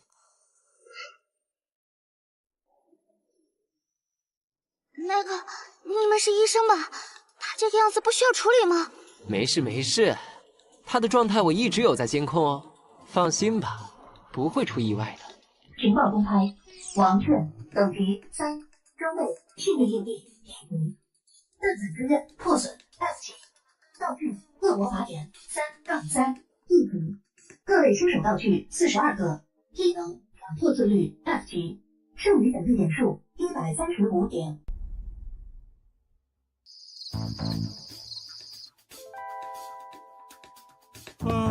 目标成功回收，日后填写报告的事就拜托你了，谢拉姐。太慢了，同一批次的其他样本，总部都已经派人来运走了，而且还带了个赠品回来。你是嫌后勤部门不够忙吗？没办法，目标移动了1次位置，之后所在地的安保等级有点高，事先没准备的情况下，我能不引起骚动已经很努力了。移动？什么意思？不知道，估计是被人带走了，或者是探测器故障，一开始就显示错地方了。有趣，反正下次总部回收要等1个月后，不如就趁这个时间，让我好好研究一下。刚好这个小家伙看上去还蛮可爱的，应该能给我带来不少乐趣吧。对啦，报告别忘啦。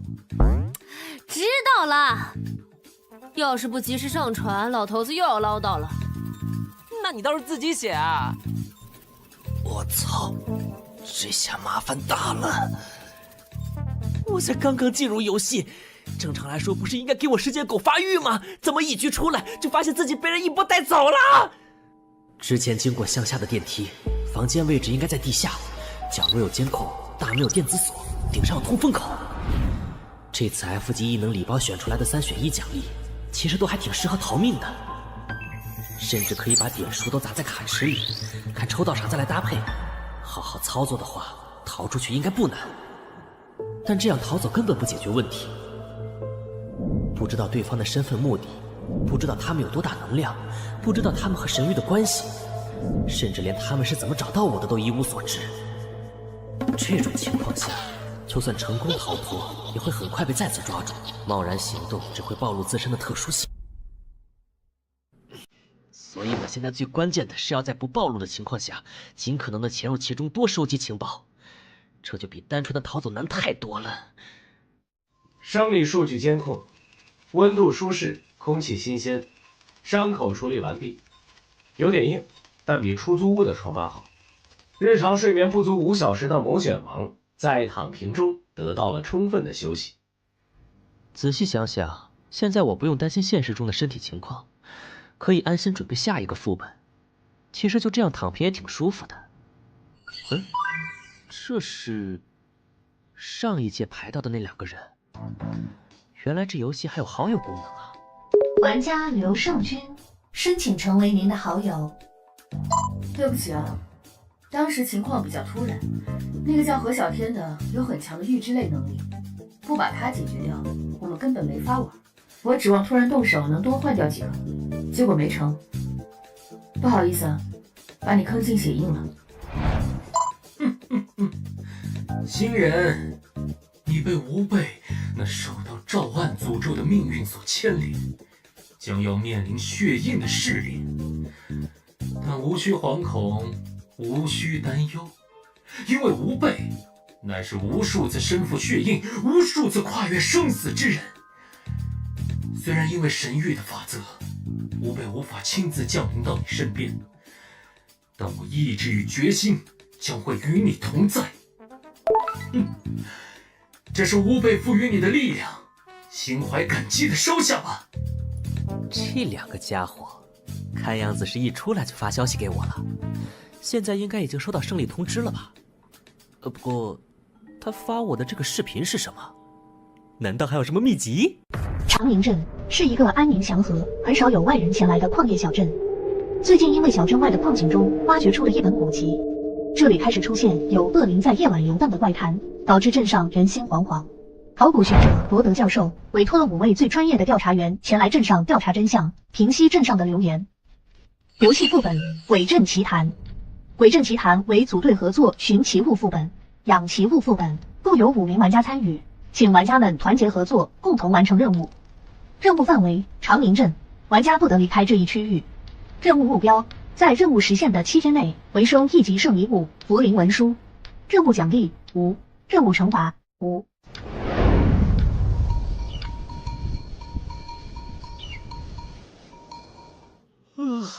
所以在这个副本里，我们玩家的身份就是那5个最专业的调查员，而这位老先生就是我们的委托人罗德教授。等等，是我雇佣你们来调查的，你们要干什么？我们不是在调查吗？给我老实交代，关于那个古籍，你还知道什么？你下半辈子不想靠着尿布和轮椅生活吧？你不要过来呀！通常来说，任务委托人多少会隐瞒些信息，而且为了闹鬼的流言就花钱去请人来调查的，他肯定多少知道些什么。哦，通过刑讯逼供来彻底弄清楚甲方的想法和需求，这样才能更好的为他服务。这么好的办法要是能推广开来就好了。不过这副本为什么完成任务都没有奖励啊？因为这是需要特殊门票才能进入的奇物本，奖励就是目标本身。F 级圣酒物特灵文书。圣遗物，林耀也说过这个词儿，能用来解锁超凡体系，作为职业根基什么的。玩家实习以后就需要确定自己的职业，而圣遗物就是合成职业的材料。除此之外，圣遗物本身也有非常强大的力量。哎，连这个都不知道，你不会真的只有3级吧？我还以为你有啥能力可以隐藏等级和称号呢。萌新如假包换。不会吧，徐淼，这就是你找来的帮手？你这就是直接放弃了？我乐意，要你管。问出来了，这老头是考古队负责人。因为挖掘出的古籍被市长征收，想要取回才雇的我们这些人。也就是说，符灵文书其实是在市长那儿。目标锁定，冲冲冲！很好，我带了开锁道具，路边调个车，我们就出发。徐淼，我们先走一步，这局承让啦！嘿嘿嘿嘿。哎，这局不是合作副本吗？副本机制是合作没错。但是作为奖励的圣遗物只有1个，大家只能各凭本事，所以这种副本大家都是尽可能的多收集入场券，就算不能组成完全的亲友团，也要多带自己人作为帮手进场。这个本总共有6张券，我弄到了3张，结果1张给了你，想让你有机会调整心态，熟悉战斗。另外1张找的帮手在最后关头把我割了。原来这种东西很宝贵吗？那当然，这可是100%出圣遗物的副本。所以你现在对于坑掉我一张票的事情，是不是很愧疚啊？原来你知道啊？开玩笑的，我消息发出去才看到的系统通知。不过既然答应了带你，我就不会反悔。你也别多想，那时候我票都给你留了，就算临时想换，也组不到合适的人。所以我们只要抢在其他人之前把任务完成就行了，对吧？好，奇物本自身的难度可不低，那3个人也都是好手，你想试试？被人找来帮忙，不全力以赴怎么行？而且来都来了。既然如此，我们也快走吧。等他们闲起来，警察封路就不好办了。我们这个等级面对大量枪械还是够呛。闹起来，封路，等等，设定上官方是我们的友军吧？你刚刚进入没多久，心态还没有调整过来。时间长了你就知道，无尽神域归根到底是个游戏。副本世界对我们而言只是游戏的场地，在副本中不计后果，直接高效地完成任务，这就是玩家们的做法。任务：为王奶奶找到走失的母鸡。你看他们是怎么找 NPC 问情报的就懂了。现在他们要么在策划绑架市长，要么在准备突袭市政厅。哎，是警局吗？有几个暴徒准备袭击市长。哎，对，不用谢我是热心市民。好了，我们现在去警察局录口供吧。你在干嘛？这和我们的主线没关系吧？把副本内的势力调动起来，限制对方的行动，同时为自身提供便利，最大程度借助副本自身的力量，这是我的做法。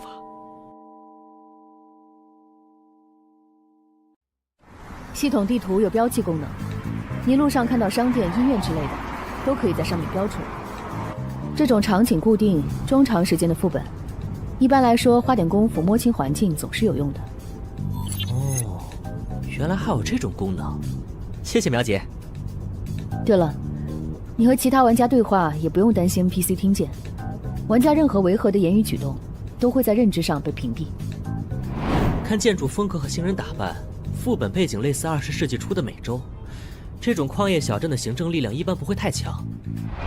如果对方的战力和苗姐你差距不大的话，想要靠副本 NPC 彻底围杀他们好像不太现实。离间、偷袭、下毒，不知道附近的驻军有没有办法调动。对了，这个副本有恶灵的说法，如果投靠到怪物那边的话……不用做到这一步。虽说有竞争关系，但这其实是个合作副本，玩家之间一般不会直接起冲突的。居然这么和谐，难道所谓的合作者不就是用来背锅挡刀的吗？思路很棒，我很期待你被人挂在公屏上骂的那一天。总之，能获得情报上的帮助也是好的，而且西部小镇民风彪悍，说不定能给我们惊喜呢。哎，给我去死吧，你这个邪魔！我操，这民风也彪悍过头了吧？现在你打算怎么办？根据世界观不同，有的副本 NPC 完全无法交流的情况也是有的。先试试看能不能让他冷静点，毕竟来都来了。说的也是。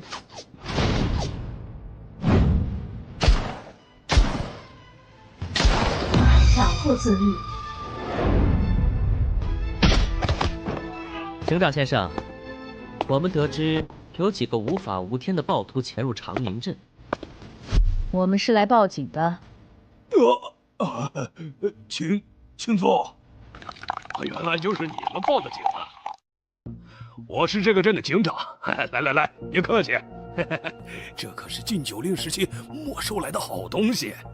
警长先生，我们是受罗德教授雇佣的探员，前来调查本镇出土的古籍与相关的恶灵的传说。对，是我雇的人。我们得知有暴徒想要抢夺古籍，出于安全考虑，可以请你向市长谏言，将古籍交由我们这些专业人士保管吗？什么恶灵暴徒？我知道，肯定都是那个老混蛋在搞鬼。那个老混混头子说什么金盆洗手、回家乡养老都是假的。现在嗅到钱的味道，就迫不及待地钻出来了。派人偷走了属于镇上的古籍，还想用这些下三滥的手段来转移我的注意。偷？书已经被偷走了？也就是说，书现在其实是在那位混混手里。对了，警长先生，最近镇上有什么凶杀案吗？没有，我年轻的时候可是镇上第一快枪，没有哪个混蛋敢来我这儿胡闹。镇上已经几10年没出过大案了。你突然问这个干什么？哎，你没收到吗？支线任务：找寻真凶。任务说明：我会抓住你的，一定。任务奖励：副本道具兑换券。触发支线了？我怎么没有这个任务？我们现在想去市长那问问情况。警长先生，您可以为我们引荐一下吗？小事小事，你就说是我让你过去的就行。对了，这个给你，拿去吧。这是枪？拜托啦！我这是触发啥支线任务了？苗姐，我在和警长对话之后，身上多了个 buff， 你有吗？算了，不管他，把主线任务搞定比较重要。你是说这个阵营认证？你理解成临时势力就行了，很多副本里都会有，算是系统功能的一部分，来帮助玩家和 NPC 区分敌我。居然有这么方便的东西，难怪他让我们自己去找市长。来，苗姐，你看2楼那个阳台，你能跳上去吗？小意思，你想干嘛？不是说去市长那里问情报吗？你看我们的身份都得到警方认证了，洗劫下警局不过分吧？准备就位。门是锁住的，里面没有人，内部安全，可以开锁潜入。收到。等一下，这里是警察局啊！你们在干什么？找线索，顺便补充点装备。不是你请我们来的吗？自己委托的任务都不记得了吗？你很奇怪。我就是委托你们找本书而已，有必要做到这个地步吗？没事的，我们之前都和警长申请过了，他说过允许我们自己随意调查，只要不被发现，就不会掉阵营好感。警局里面的人都被派出去阻挡暴徒，所以才自己动手。安心啦，一切都合理合法。我们和那3个暴徒完全不一样。王娟，你来看一下这个。这些是最近的报警记录。孤儿院、矿洞，还有警长之前提到的黑帮，加上最开始委托人说的市长。现在我们找到的线索就是这些方向，任务物品应该就在这几个地方之一。按照流程一环环的询问 NPC， 估计这些地点彼此间会形成个任务链什么的。不过我们这次的任务是纯粹的找东西，我也不是太关心剧情，所以无所谓了。反正我们有警方许可，把这几个地方顺着搜索一遍好了。罗德教授，麻烦你去把车……司机，我是说，委托人逃走了。没事，在路边偷车不太合适，我们顺便再借用一辆警车好了。尹鄂安他们估计现在正在市政厅那边和警方互动，我们过去的话，估计会撞上他们。我们先去别的地方，不然被他们误会，影响队友之间的信任就不好了。不想路过市政厅的话，那镇东孤儿院走起。对了，王娟，你上一局活到最后，应该赢了不少点数，用掉了吗？没，说实话不知道该怎么用。按理来说，游戏早期应该迅速把点数投入到自身强化上，但那个坑爹卡池我实在是不想碰了，感觉就算把全部点数投进去，都不会有啥收获。很好，你现在这个等级，除了个人空间的生活必需品外，不要在强化上投入任何点数。神域的系统功能是随着玩家等级逐步开放的，比如3级开放称号系统，5级开放定制卡池，7级开放属性界面和强化，甚至可以说，直到10级，通过渗透物开启职业系统，这个游戏才算是真正开始。早期尽量用副本奖励的卡包过渡一下，因为就算你在低级常驻卡池投入再多，大部分能力也很快就会被淘汰。如果真扛不住，也至少要等到5级，根据自己的规划开启定制卡池之后再投入点数。哦，我说怎么感觉怪怪的？这样逐渐展开系统，是为了让玩家先在副本中找到适合自己的位置。大概吧，毕竟刚进游戏的新人，连心态都还需要调整，对战斗更没概念。就算给一堆强化，也不知道要干嘛。说起来，你还记得我们在这条路上开了多久？不超过10分钟，而且我们出发的时间是正午。行吧，毕竟是奇物本，我也觉得不可能让我们安安稳稳解密就能顺利通关。我组你进这个副本，本来就是希望你有机会能多适应一下战斗。你这个家伙，脑子是绝对够用的，但这还不够。大部分新人被淘汰，都是因为关键时候不敢拼命。刚好现在有机会。你不是拿了不少枪吗？等下我来掩护你，你试着自己。了解，把安全带系好。等一下，你要干嘛？让我们提醒下这位怪物小姐。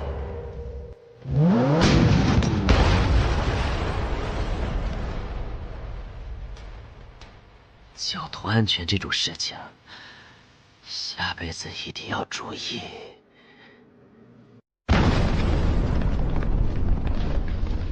生命值损失27%，左臂与头部受损，还挂了个流血的 debuff。我自己下车去把那个怪砍了，都不至于伤成这样。没办法，我抽到的能力都是辅助类的，想越级打怪，只能稍微冒点风险啦。我大概猜到你上一届是怎么赢的了，感觉更像是丧尸一类的怪物。不过能把车撞成这样，身体强度比一般的丧尸强太多了。表姐，那这种等级的怪物，你全力出手能对付多少个？5、6个肯定没问题。考虑到丧尸类怪物一般都没有脑子，估计再多1倍也能打。那多100倍以上。快跑！他们追过来了！外乡人，杀死他们！去死吧，邪魔！这个数量是怎么回事？如果是普通丧尸也就算了，这些家伙能跑能跳，力气大的吓人，甚至还能说话。放在低级本都能当小 boss 的家伙，一口气放出这么多来，这副本难度绝对超标了。不行，我在室内也没有用。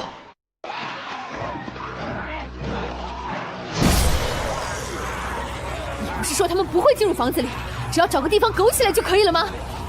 在我们进入前，室内确实都是安全的，这些怪物宁可绕路也不会进去。滚出我们的家园，入侵者！可只要我们一进屋子，保护就消失了，甚至连屋主都会变成怪物加入追杀。他们一直在骂骂咧咧着入侵者什么的，会不会是我们开门的方式不对？如果是里面的人主动邀请我们进入，是不是就安全了？啊！这城市里已经全是怪物了，你指望这些怪物给你开门？其实吧，好像也不只有怪物。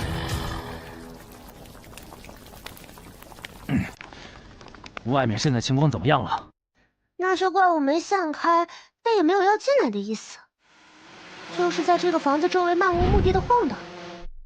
看来和我推测的一样，没有被开启过的房间是他们无法进入的未激活区域。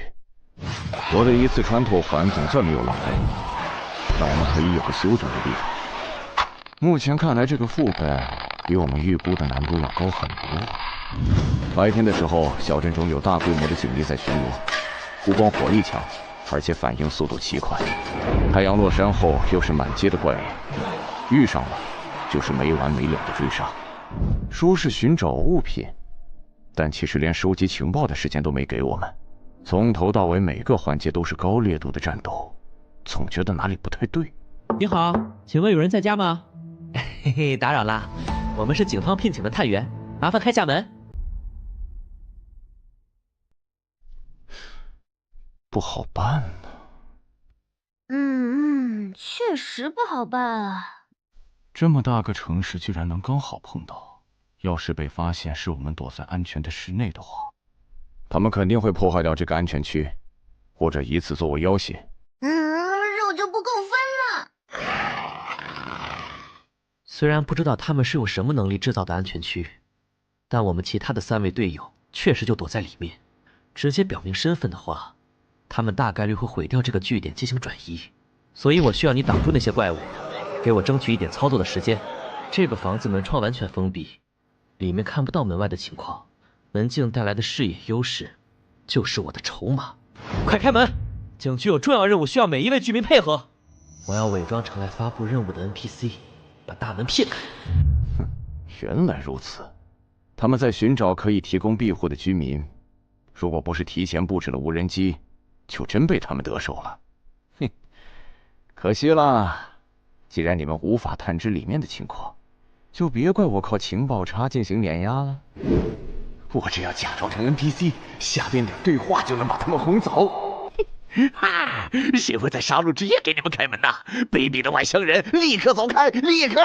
此局有事在我。保卫家园，杀死外来者！争取时间，还真是说得轻巧。不过，这种被人信任与托付的感觉，居然还不错。我从来不是一个擅长思考的人。你自己不会看着办吗？一点主观能动性都没有，居然当着记者面打电话汇报，你是想让我担责任吗？对那些能将问题轻松解决的聪明人，我向往又畏惧。这次事故都是因为那个临时工自作主张，我们内部一定会对他进行处分，严肃处理，请大家放心。进入神域后也是一样，除了靠着蛮力不断的挥刃以外，我什么也不会。虽然我很快适应了战斗，剑刃也变得越来越强，但那一份迷茫与无措，却始终无法斩断。但这一次不一样了，我找到了能替我指引方向的人。所以只要拼尽全力去战斗就好。交涉与谋略，布局与博弈，那些我不明白的一切，都可以交给他去处理。我在这里的浴血坚守，是为了掩护他在我无法企及的绚烂战场上与人厮杀。嘿嘿嘿，快开门，让我们来一局昆特牌吧！外币巴布，你再顶一下，我这边马上就能把门弄开。算了，还是我自己来吧。等一下，就算要暴力破门，也要等我先躲开啊！也给我一起去死吧！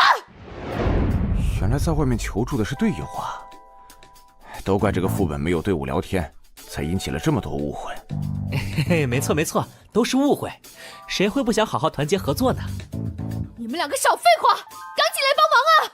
我们这边要顶不住了。不好意思，我是没战力的新人。我的称号效果你们是知道的，不到万不得已，我不想参与战斗。再说，这种规模的怪物，我全力出手也没多大意义。这已经超过我们这些无知者的战力上限了。全队战力都无法对抗，那已经可以排除坚守拖延时间的选项了。而你们是用特殊道具取巧才获得的安全区，显然也不是通用解，所以副本解法只可能是完成某种触发条件了。没错，应该是需要我们完成特定事件，或者到达特定地点才能结束这些怪物的攻击。原来如此，徐淼是找了个新人当谋士来补全自己的短板吗？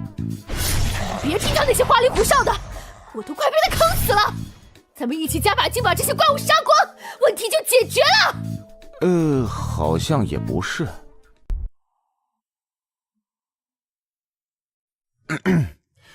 总之，我们交换下情报吧。现在看来，这个副本的任务虽然是寻找物品，但核心难点应该就在情报收集上。最初的线索指向是市政厅，但因为场景过于巨大，我们开了快整整1上午车才到市政厅。怎么这么半天还没到？你是不是开错了？这个路口我们刚刚好像来过啊。当然不排除司机是路痴的原因。如果不是路上捡到了雇主，我们估计还不一定能找到地方。原来他从我们这逃跑后就撞上另外一队人了，这待遇还不如跟着我们与警方合作呢。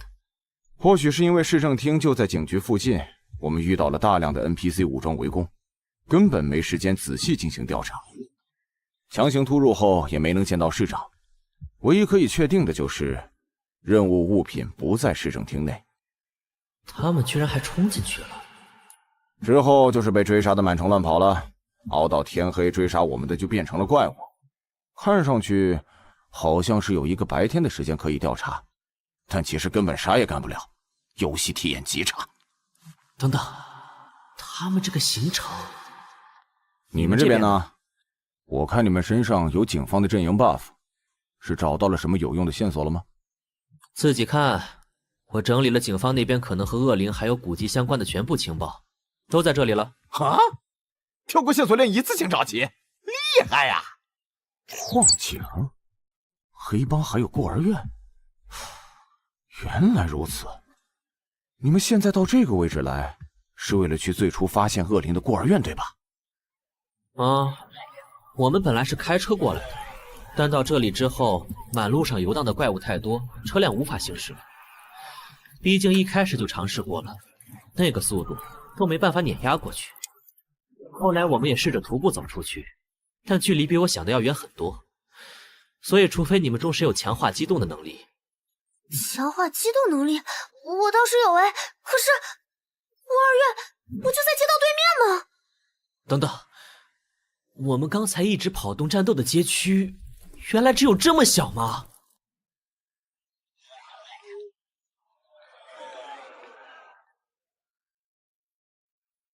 我又听到外面有奇怪的声音，是不是那个恶灵来了？好可怕！我们回去睡觉吧。要不今天晚上就不要偷偷去河边抓鱼了吧？不要乱说话！老师好不容易才和警察那边说清楚，这些流言传出去，以后会影响你们被领养的。可是我真的……我们说好了的，晚上去抓鱼找兔子，白天就少吃点，不然食物不够，老师又要去挨家挨户的求人了。再说了，这世界上怎么会有恶灵这种东西嘛？后面恶灵出现了！小朋友，我们能好好聊聊吗？吵吵闹闹的，小家伙们是不是又不乖乖睡觉了？不要怕，来和大哥哥好好聊一下嘛。你去那边找找。那些家伙果然没有跟进来。哎呀，总算有好好搜索的时间了。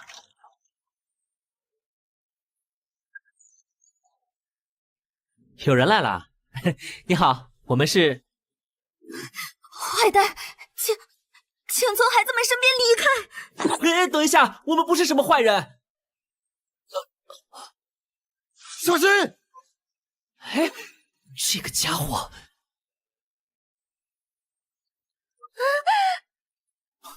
别怕，已经没事了。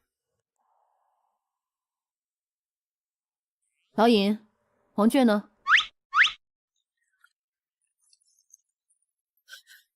王倔，你还活着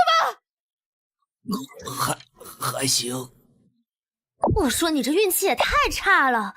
刚刚我们冲过来的路上，怪物就盯着你打，现在连家具都开始攻击你了。意外，都是意外。我是趁着身边人多，给幸运币出下能。运气类的装备真是太难用了。去吧，注意安全。没想到原来老爷你是这么喜欢小孩子的类型啊！啊？你在说什么？这个任务你们都没有吗？个人任务？这么说起来的话，我之前在警局也收到过一个类似的。啊？我在镇长办公室收到过，原来你们没有吗？为了甩掉警车，把车撞进路边公寓的时候，我也收到过。当时情况太紧急，就忘记了。让我看看，难道只有我没有收到过任务吗？为什么？嘿嘿，这是对我们认真挖掘剧情的奖励。原来如此，警官、老师、镇长、混混，这个副本中关键 NPC 的数量刚好和玩家人数一致。那剩下的最后一个属于徐淼的任务，应该就是矿工了。不过这些模糊的任务说明，这东西更像是身份。喂，你是这里的老师对吧？如果不想孩子们受到伤害的话，我会听话的，请放过孩子们。有把话听完呐！我就是想问个情报。原来你们是想了解镇上恶灵的传闻呢。对不起，是我误会了。其实就是最近的事，有个孩子晚上去河边玩的时候，说看到了对面矿区有恶灵在飘荡。思思，我真的看到了，一定是因为矿井里挖出的那本古书。镇上好多人都说是我们惊动了恶灵。不要乱说话，镇长小姐已经请了一位有名的教授来研究了，事情很快就会解决的。喂，你听到了吗？镇长请来的。这里就只有一个指向矿洞的线索吗？和我们的线索重复了。哎呀，麻烦了。看地图，矿井是在小镇的另一端强行冲过去，路上估计要减员了。对了，老师，随便再问一个问题。请说。你仔细回想下镇长请来的那位教授，是这个人吗？回想，你好像……去死吧，未来者！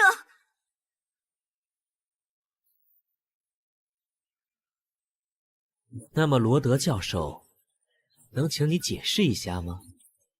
为什么镇上的每一个人在看到你的第一时间都会想要攻击你呢？我怎么会知道？而且你们是我雇的人，只要找到我要的东西就行了，别的不用管。对哦，你是雇主，嘿嘿，放心放心，我这个人最有契约精神了。我都忘记了。我还在想为啥一直要带着他，还好没丢。不过，我们的任务内容好像没要求雇主一定要活着呀。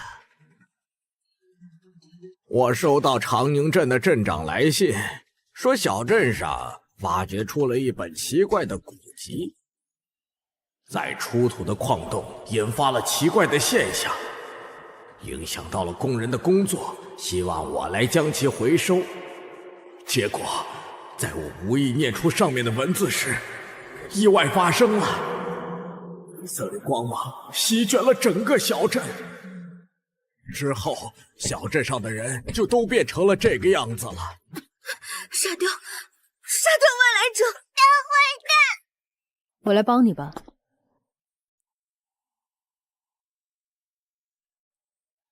他们想要攻击我，可能因为是我引发了这一场灾难吧。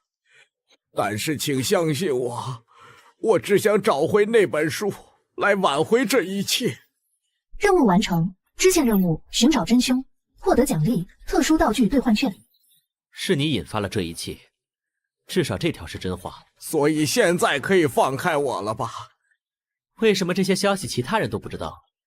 为什么找你回收这种有异常的古籍？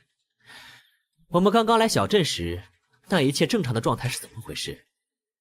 还有，既然是你最后念的咒语，为什么你不知道书在哪？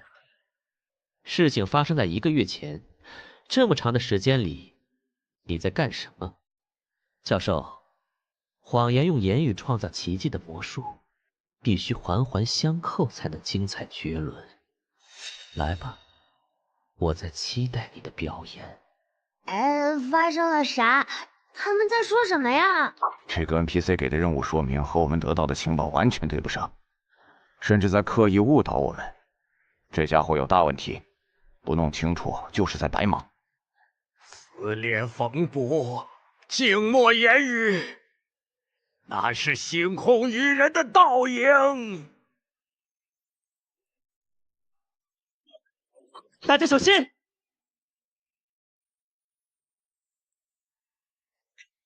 什么鬼？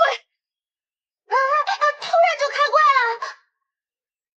仪式都已经快完成了，只要按照我的要求安安稳稳的逛上3天就好了。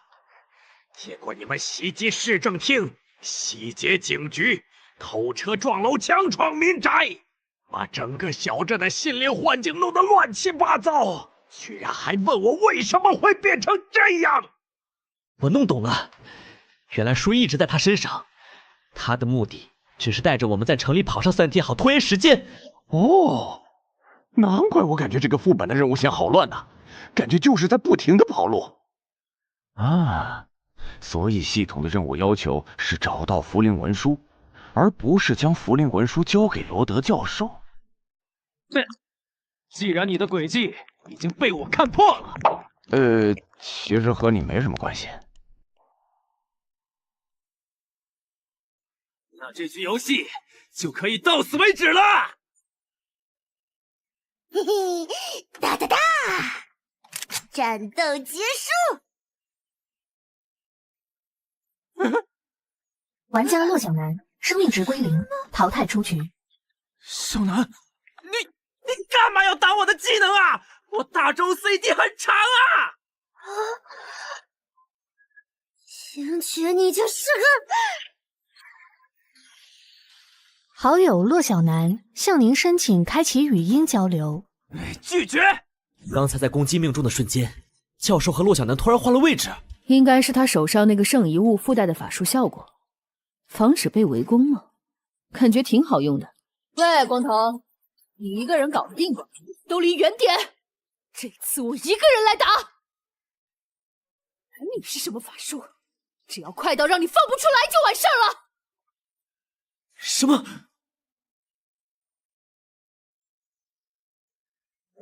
操！没攻击他的人也会被换过来，这样都没死，你保命能力不错嘛。你的语气为什么很失望啊？而且不用施法时间，这能力不会是被动吧？这怎么打？小鬼们都给我进去！看来这局没法挂机了。李淼，合作，装备最后揉点，拿到的人补偿对方1000点。我，你说吧，怎么打？操！为什么又是我一个人在扛？要死了，真的要死了！好说，既然他的能力效果是和其他人换位置，那么只要用不分敌我的大范围能力就行了。1级召唤，幽影触手。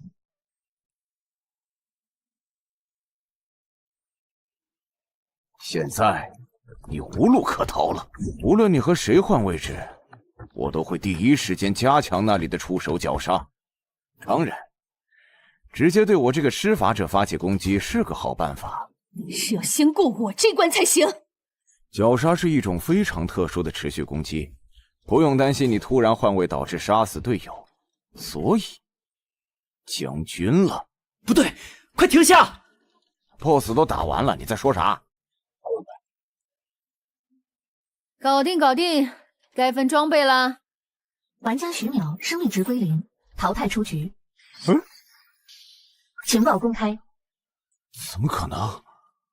徐淼死了，被我一下秒杀了，爽！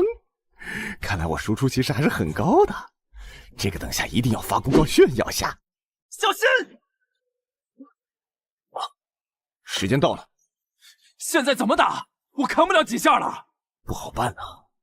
以徐淼的体质，就算吃满我的全力绞杀都不会死，更不用说在最后关头换位过去，那一下连他的血皮都打不掉。所以 BOSS 的能力根本不是位移，不弄清楚的话根本没法打。所以，先想办法拉开距离再说。哼，这个我熟，崩彻脉溜，走得掉吗？我操！居然还有场地封锁！又被耗死在这里了。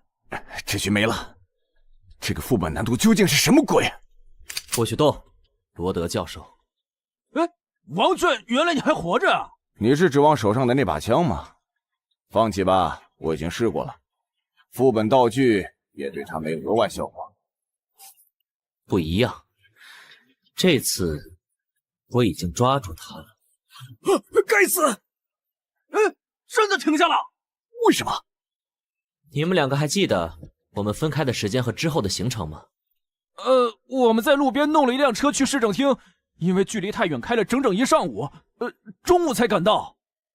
可我和徐淼在你们之后出发，只用了不到1小时，就到达了市政厅旁边的警局。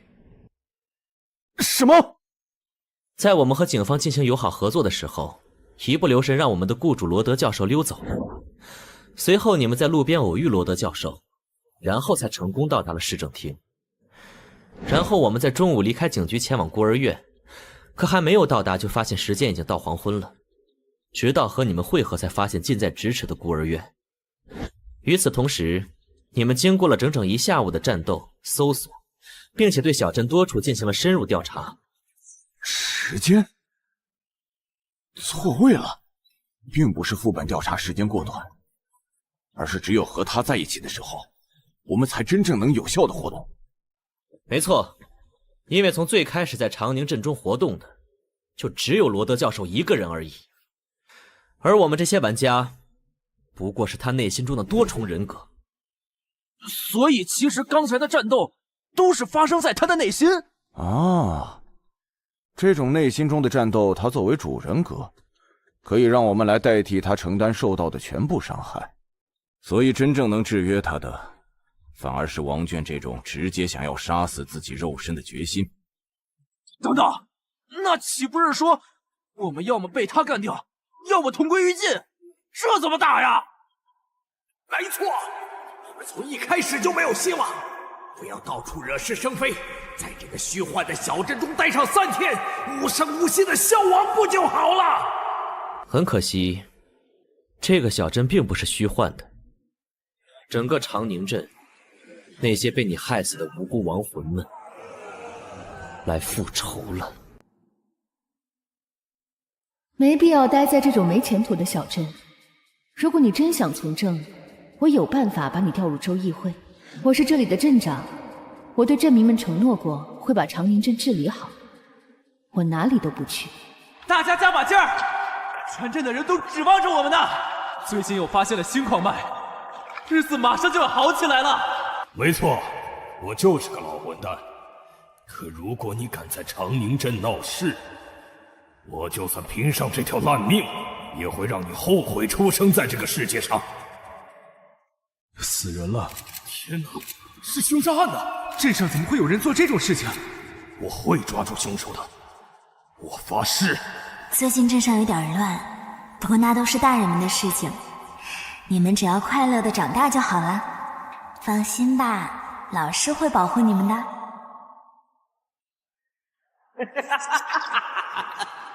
我成功了！我成功了！谁也别想阻止我！来吧，献上你们卑贱的灵魂，作为我永生的燃料吧！所以真正的故事就是，这位罗德教授利用符灵文书献祭了整个小镇的居民，将他们的灵魂从身体里抽取出来，用以发动某种法术仪式。结果大量疯狂不甘的灵魂涌入他的脑海，把他变成了疯子。你们这些燃料就不能给我老老实实的等着消散吗？所以我们带入的角色是依然保持自我的5个灵魂。支线任务其实是帮助我们发现真相的身份提示，准确的说应该是执念。你们应该注意到了，我们接触到的人都是没有名字的，因为他们已经没有自我了。但最后那强烈的执念，把造成这一切的凶手变成了精神分裂的疯子。所以 BOSS 其实没办法直接杀死我们。他的攻击虽然打在身上很痛，但其实到最后会缩血。难怪我一丝血浪到这么久都没事儿。这个副本中真正致命的是时间。副本任务的3天时间限制，应该就是 BOSS 彻底完成仪式，消灭这些灵魂需要的时间。那个正常的小镇，就是为了让灵魂以为自己还活着，拖延时间而建立的。如果我们真在里面老老实实的做任务，时间一到就彻底完蛋了。所以我们现在该怎么做？继续和白天一样闹腾，打破幻境，靠着唤醒的亡灵把这个家伙彻底逼疯？去死！给我去死！不过我们作为他的副人格，好像也在攻击范围内。这和夺取身体控制权自杀一样，对任务没有任何帮助。有什么办法可以拿到任务物品吗？我能掩护你行动。放我！你们这几个蠢货！我死了，你们只会一起死而已。你们有自己的意志，没必要给这些亡灵陪葬。我可以允许你们与我共存。我掌控了符灵文书，为你们寻找新的身体也是轻而易举的。一种办法就是他说的，完全和他共享身体，自然也就算得到任务物品了。保护孩童，任务失败。另外一种，我这里有个道具，或许可以假 bug 把他的灵魂从躯体里剥离，但不保证成功。就这个，3张奇物本门票而已，我赌得起。如果失败了，徐淼那边我出补偿。没问题，献祭灵魂这种事，刚好我也会一点。那就希望地狱的恶魔们会喜欢他邪恶的人，毕竟他现在和我共享身体，也是自己的结束。真是个让人不舒服的副本。来吧，说好的肉装备，徐淼不在，就由你替他了。哦，没问题。这是。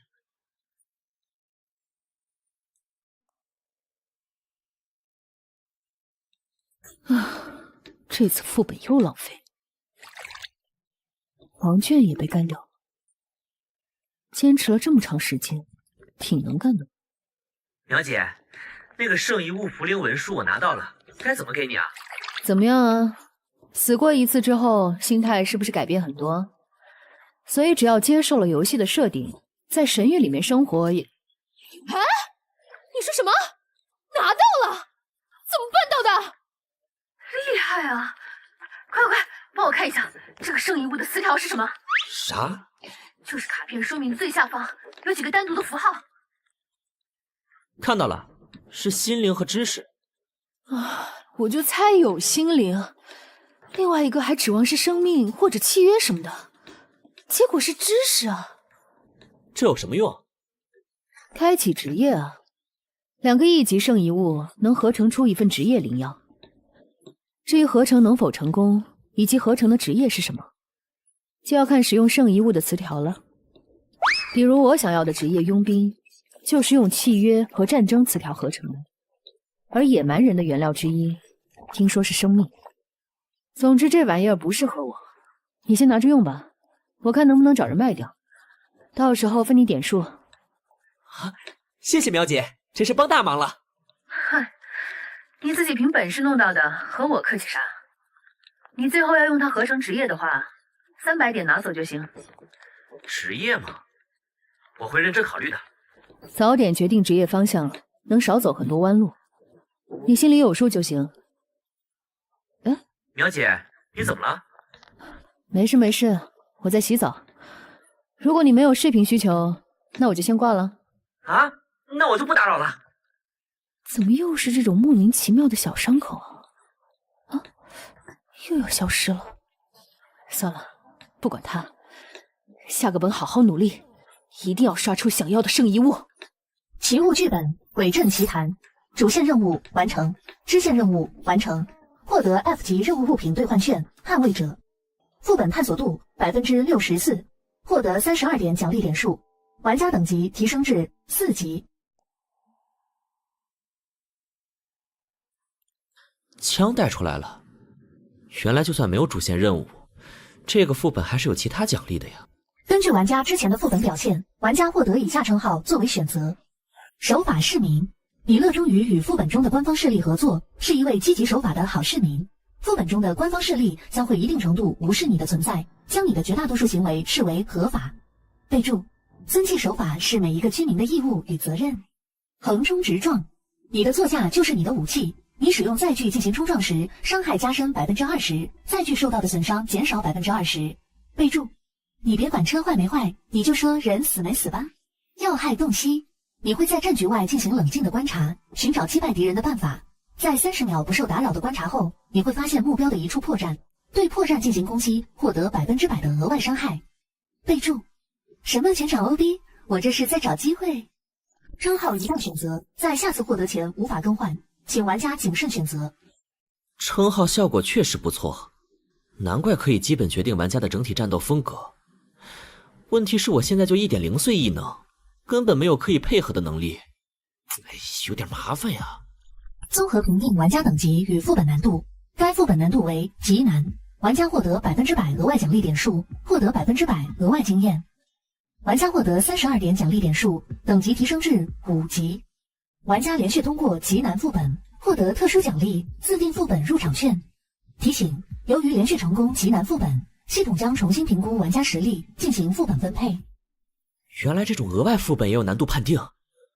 等等，我5级了，也就是说，专属卡池开启。本卡池将根据玩家称号、职业以及玩家设定的关键词进行定制。10点一发入魂，100点10连出货。这个游戏终于有可以好好氪金的地方了。等级5，奖励点数199点，圣遗物 E 佛灵文书，装备 E 幸运硬币 F 反弹之刃（括号破损 F 捍卫者 E 恶魔法典2/3）。冷静，我现在一共有199点奖励点，以防万一需要留50点作为储备，剩下的149点全部可以投入强化之中。这次称号选择将直接决定我早期的发展方向。综合来看，要害洞悉100%的破绽打击的输出效果是最强力的。如果选择的话，卡池里估计会多出很多刺客或者射手类的能力。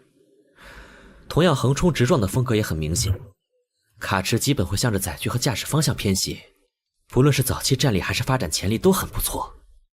问题是我不只有神域内的战斗需要处理，而且提前考虑自己的职业吗？心灵还有知识，无尽神域将玩家囚禁其中的死亡游戏，但其实自身拥有多重保险机制，威胁生命的压力并没有想象中那么巨大。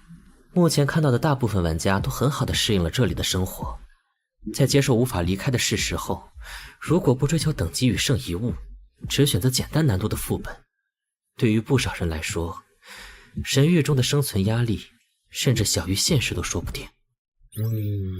我现在度过3次副本，有了一定的点数储备，算是在这个游戏里彻底站稳了脚。现在最大的威胁是现实中的这个神秘组织，虽然目前没有表现出明确的恶意，他们不知道我能行动，逃跑的话也不太难，但在现实中定位玩家的能力威胁太大，必须趁着这个进入其内部的机会，把他们的底细摸清楚，才能做出下一步的决定。想要自由调查，首先要解决的就是各种电子监控设备。根据声音判断，外面不时还会有工作人员经过。由于跟神域密切相关，不能排除对方拥有超凡力量的可能，以及紧急情况下的逃生也必须考虑进去。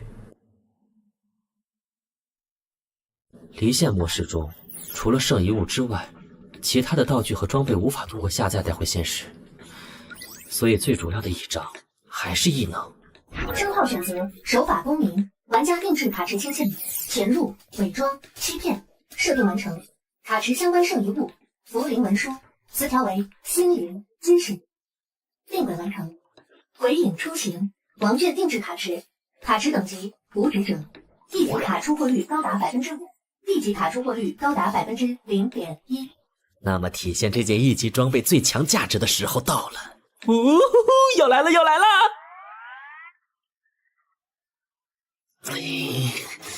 没地级卡，1级也只有3张，幸运币影响抽卡的效果没我想的那么明显啊！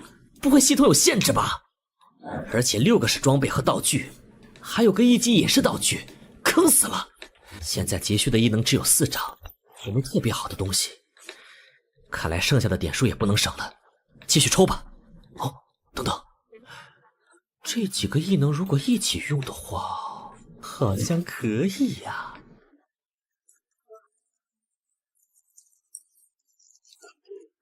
身份验证中，请站在原地。支援部人员申请进入。对临时收容物01进行日常维护。哎呀，真是的，支援部本来就忙，还要给我们找事儿。这个家伙什么时候能送走？这就不是我们安保人员能知道的了。验证完毕，允许进入。哎，下班后要不要和我一起去供应部吃饭呀？别做梦了，你们哪有下班的时候？请不要说出来呀！记录生存状况，满足生理需求，之后还有清洗工作，感觉又要加班了。啊，灯坏了！情报公开，见习鬼祟异能，召唤出一只小型鬼祟，它以人类的惊恐为食，会在范围内引发灵异事件，对其中的人类进行恐吓。但因为能力问题，它能干的最可怕的事情是将最多50平米范围内的人造光海关闭最多3分钟。备注：你怕黑的，对吧？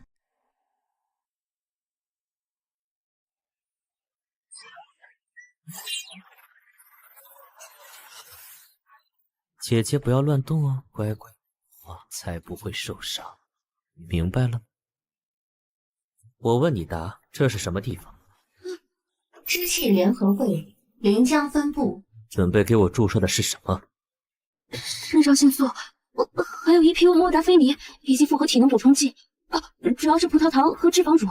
你不要误会，身体的状态会反馈到精神上。所以在收容初期，我们才会注射兴奋剂，帮助玩家提高存活率的。无灵文书，思绪窥探。新玩家醒过来了！竟然渴死我了！可大的信息一片混乱，大部分都是无意义的杂音。你们为什么要把玩家都抓过来？我就是负责照顾你的小职员，怎么会知道这种事情？这位姐姐，是我误会你了，对不起啦。没关系的。我也没受伤，我是为接下来的事情道歉。虽然还想多问一会儿，可惜没时间了。摄像头那边不能再拖下去了，光影魔术变出来的虚影瞒不了多久的。你的身体，让我用一下吧。室内摄像头破解完成。安保部，临时收容室这边的摄像头被我不小心弄坏了。真是的，你等下，我让维修人员过来。不过仔细想想，也不是什么大事。你先忙自己的，我有空再报位下。合理拖延异能，大幅度降低某个事情在相关人员心目中的紧急程度。授权期限内开锁完成，门锁开启完成。生理监控用他的身体来代替，虽然数据上有差异，但只要不是长时间关机，至少不会引起警报。最后在稍微模糊下昏迷前那一点点记忆，让他醒来觉得是梦境。这边走廊的灯怎么关了？不会坏了吧？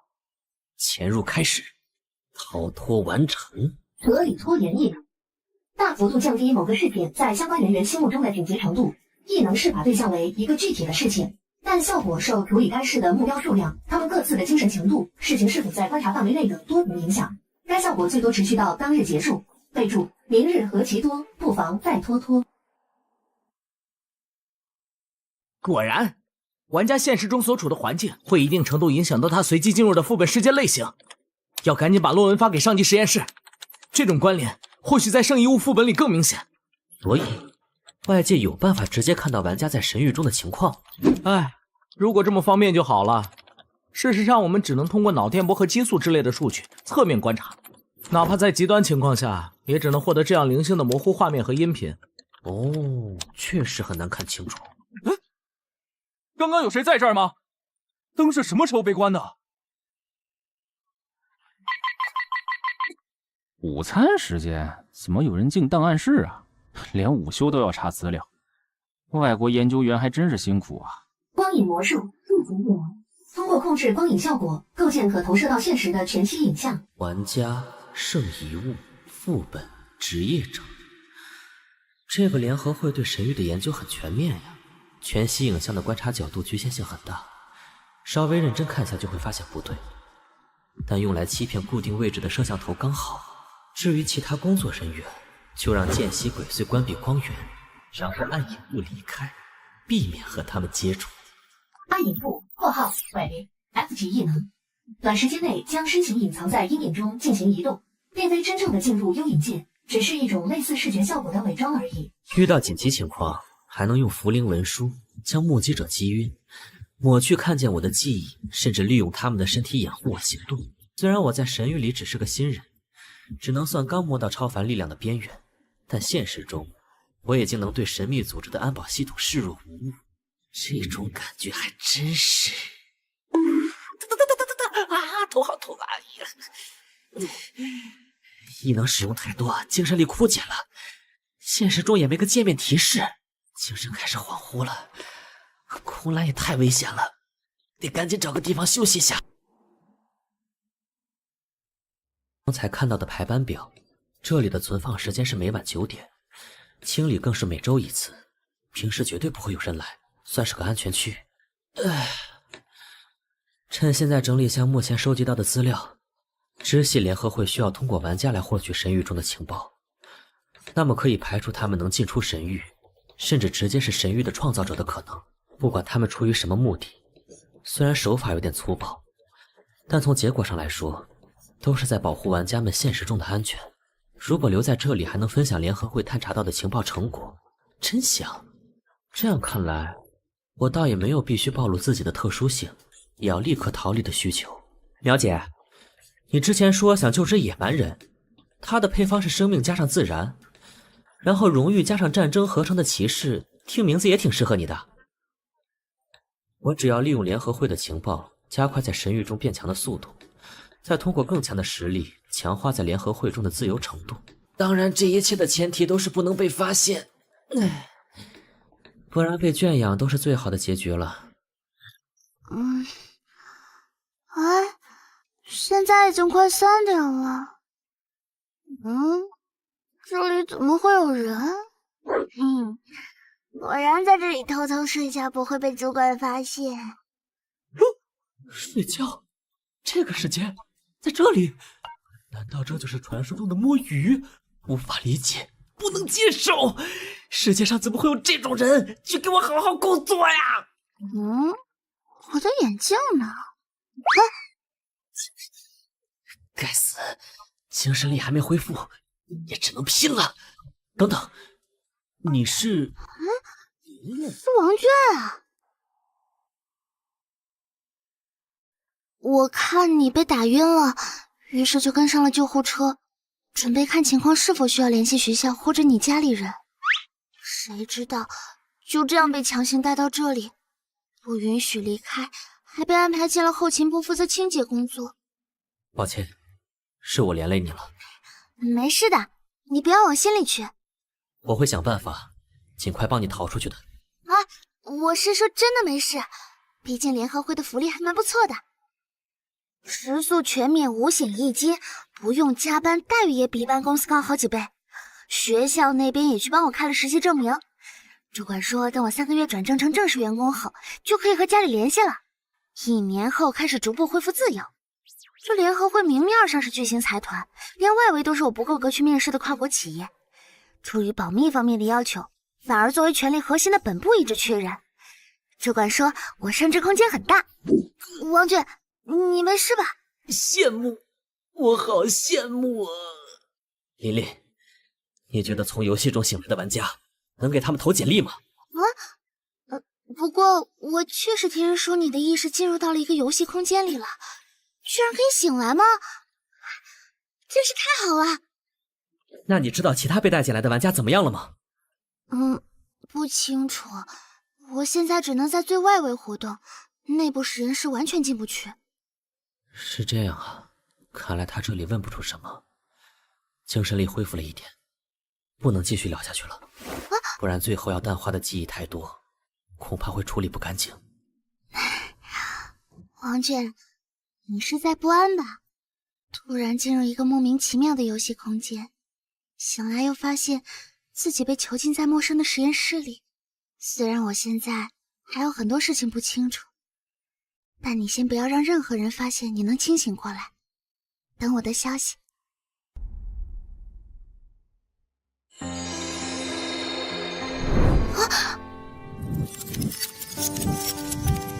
这一次不要只是在一旁围观，这一次，让我来帮你吧。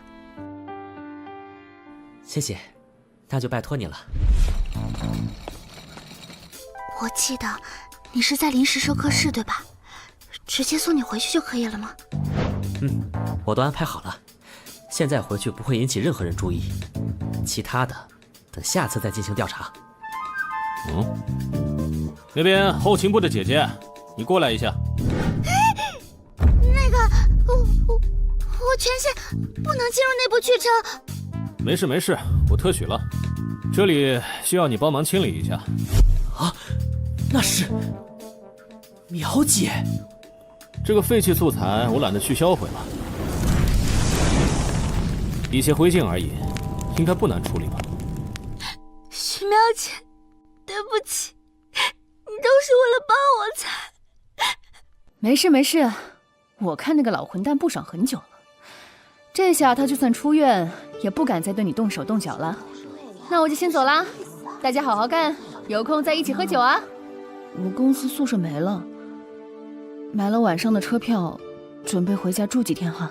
死丫头，你是不是又多管闲事，得罪了人把工作丢了？不是闲事，而且也不怎么算得罪吧。行了，我还不知道你爸已经在煨汤了，早点回家。回家呀？你们知道吗？第一梯队那边有传言，只要进阶成为职业者，就有机会兑换到回归现实的权限。居然能回去，真的假的？问题是刷圣透物也太难了吧？知道的配方词条刷不出啊！不管配方，自己随便尝试，好不容易弄到的圣透物居然会直接爆皮！战争和生命居然不能合成吗？明明听着就很配啊！苗姐，你之前说想救只野蛮人，他的配方是生命加上自然，然后荣誉加上战争合成的骑士，听名字也挺适合你的。职业配方？这小子牛逼啊！这种不可能有人公开的高价情报，他怎么弄到的？战争的话，我记得有人在买。就是说，我只要再别一个荣耀就成了。这样的话，该死，怎么又开始疼了？徐淼进入神域5个月，共通关副本47次，等级10，未获得职业模板，判断为无潜力玩家，失去观察价值。这是发生了什么？将抽选为探针载体，原本玩家销毁开始。究竟是怎么回事？脚本载入完成，探针激活，运行状态良好。切，好废物的躯体！好友王卷邀请您进行通话。苗姐，你现在怎么样？你没事吧？啊？你小子在说什么？我在和冒牌徐淼交流的过程中，没有露出异样，还活着。难道说我看错人了？还是说，只有我在现实中受伤才会反馈到游戏里？当然没事。不过，王俊啊，你为什么会突然觉得我有事呢？怎么样？现实世界的感觉如何？没有想象中的好。你真的有把原本的肉体彻底销毁吗？数据冲突依然很严重。当然，我可是严格按照规章操作的。新人有上进心是好事，但是不要太心急了。想要让信息实体化，你至少要获得职业基盘吧。职业吗？干嘛？合成职业用的剩遗物啊，你们有多的吧？自己想办法。联合会的财产又不是大风刮来的，别刚刚诞生啥事没干就想着要资源。好恶劣的企业文化，这就是现实世界吗？我已经想回归大数据库了。哎，对了，你说刚刚诞生的时候有个视频通讯，是怎么回事？是原主的好友，他们刚刚双排了一个副本，原主在副本中死亡了，所以来问问情况，没发现什么可疑的地方。注意一点，我们在现实中怎么样都无所谓，但在神域里，死了可就是真的死了。了解。我的剑，刚才的徐淼，绝对不是他本人。真正的徐淼已经，这个组织，联合会他们会通过在现实中杀死玩家来夺取账号，太危险了，必须马上离开这里。可他们锁定玩家现实中位置的人力还没搞清楚，这样逃离的话，很快会被再次抓住。一旦我可以离线的能力暴露，就彻底完蛋了。可是继续留在这里，随时会有危险。说不定在我下次进入副本的时候就会，还是要逃。如果逃远一点的话，说不定……该死！冷静下来。我在和冒牌徐淼交流的过程中，没有露出异样。之前在联合会实验室内的行动，收尾工作已经全部处理干净。现在我大概率还没有暴露。按照琳琳的说法，把我从临时收容室内移出的安排要等到1周后，这和我在其他地方看到的情报一样。临时收容室的卫生工作还有1周的排班，我会找机会去看你的。逃跑解决不了任何问题，必须要把暂时安全的最后1周利用到极致，必须变强，用我冒险从联合会获得的情报去变强，投入全部的点数，不留退路。剩余点数34。F 级装备+1强化，费用10点扣除。F 级装备+2强化，费用20点扣除。F 级装备+3强化，费用30点扣除。有了1级的武器，我伤害不足的短板就勉强补上了一些。剩余14.9。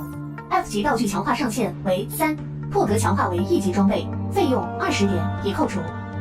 1级龙刃1文刺，说明文刺。制械科技与冷兵器锻造的完美融合，充斥着能量的剑刃能切开钢铁。特殊能力闪，通过快速的挥刃格挡正前方的攻击，并且将射来的飞射物向瞄准的方向反弹，持续2秒。如此使用会大幅度效果刀刃的耐久。如此使用会大幅度消耗刀刃的耐久。接下来是之前10连抽出的副本入场券，随机入场券。剩余4点，随机入场券强化，获得定向入场券，费用10点扣除。使用定向入场券，定向副本类型，团队竞技场。团队竞技场，点数奖励极高，无特定难度分级，任何等级玩家都可进入，是否确定？确定。随机团队竞技副本抽取开始，即将进入。征发都市为双阵营对抗副本，全部玩家将被分配为 A、B 2组进行对抗，胜利的一方将获得大量奖励点数。卷，你所分配到的阵营为 A 组。A 组副本剧情导入开始。伦敦最早开始走向工业化的城市，在这里，巨大的机械吞吐着钢铁和煤矿，用蒸汽推动着文明的变革。但这也引起了很多人的不适，比如大陆的宿敌、极端的教徒，甚至本国的贵族。他们招募间谍潜入这座城市，对那些推动进步的学者、官员，甚至王族进行暗杀。他们的手法诡异，神出鬼没，仿佛会魔法或者巫术。乌格兰场在他们面前束手无策。为此，女王特别组建精锐小队，执法代理人，简称 ALH， 也就是你们。你们背负着女皇的信任，享有巨大的特权，需要尽一切可能去保护重要目标的安全，同时去将那些蛆虫一样的间谍找出来，格杀勿论，一个不留。法外特权 ，A 组全体共享12点权力点，这代表你们的权威，可以消耗其用来勒令整个伦敦，来满足你们哪怕最无理的要求。A 组任务目标：1. 保护 VIP（ 括号重要角色）。VIP 一共9人，具体信息可在任务详情中查询。任务结束每存活1人 ，A 组全体获得10点。2. 猎杀间谍，将间谍彻底杀死，击杀者获得50点。A 组胜利条件：1. 击杀全部间谍；2. 日出，满足任何一个立即胜利，胜利方全体获得100点。A 组失败条件：1. 全部 VIP 目标死亡；2. 全员被击杀，满足任何一个立即失败，失败方全体扣除100点。注意，竞技副本所得奖励点数根据玩家评级赋予系数进行调整。玩家王卷等级5，无职者评级 F， 系数1，玩家将获得100%的最终奖励点数。征发都市 A 组，潜入开始。竞技副本就是将玩家分成2组进行正面对抗啊，所有人都能进入，奖励点数通过系统进行平衡。所以在这个副本中，无论敌友等级都应该会高出我很多。对我而言，难度会比极难副本更加夸张。不过现在也没办法慢慢发育，只能拼了。往好处想，我只要努力不拖后腿，就能等着被队友带飞。小躺一局，小躺一局。啊，好巧，王卷，我们又排到一起了。为什么你会在这里啊？你这等级怎么敢排竞技场，而且还和我一队？之前带过我一局的那个好心人，我们加了好友。他听说我缺点数，就带我来双排了。什么大冤种居然会愿意带你双排？哎，等等，能带动你的高手应该非常厉害，那这局岂不是？你好，我就是那个大冤种。这高手好像也没有很厉害呀。哈哈，不要小看人哦。作为雇佣我的报酬，上个副本结束后，尹鄂安把自己不用的圣遗物给了我自己又贷款买了一个，我现在已经是高贵的职业者了。灵药等级11，称号衍生魔像，职业贵族。2个新人无职者，1个新进的精灵使，该死！这局竞技场究竟是怎么回事？哎呀，是灵药大佬呀！嘴上那么嚣张，上次还不是输了？你在这得意什么？那局你和我是一边的。哎，都是熟人，好巧啊！这个傻妞姑且不论，王娟的能力我是认可的。可问题是，你们看看对手的名单。徐淼，难道说这些人也是23级、25级？这是怎么回事？竞技场不是会尽量平衡的分配战力吗？对方等级为什么会比我们高这么多？不好意思啊，可能大概是因为我……引导者，原来你真的也是玩家啊！引导者艾拉，战力榜第5的绝对强者。你不是应该和攻略组的高手们一起开荒起舞本吗？为什么会出现在竞技场呢？我最近有一点点缺点数，所以一直在打竞技场。还非要拉着我双排，这局就拜托2位大佬了。情报公开。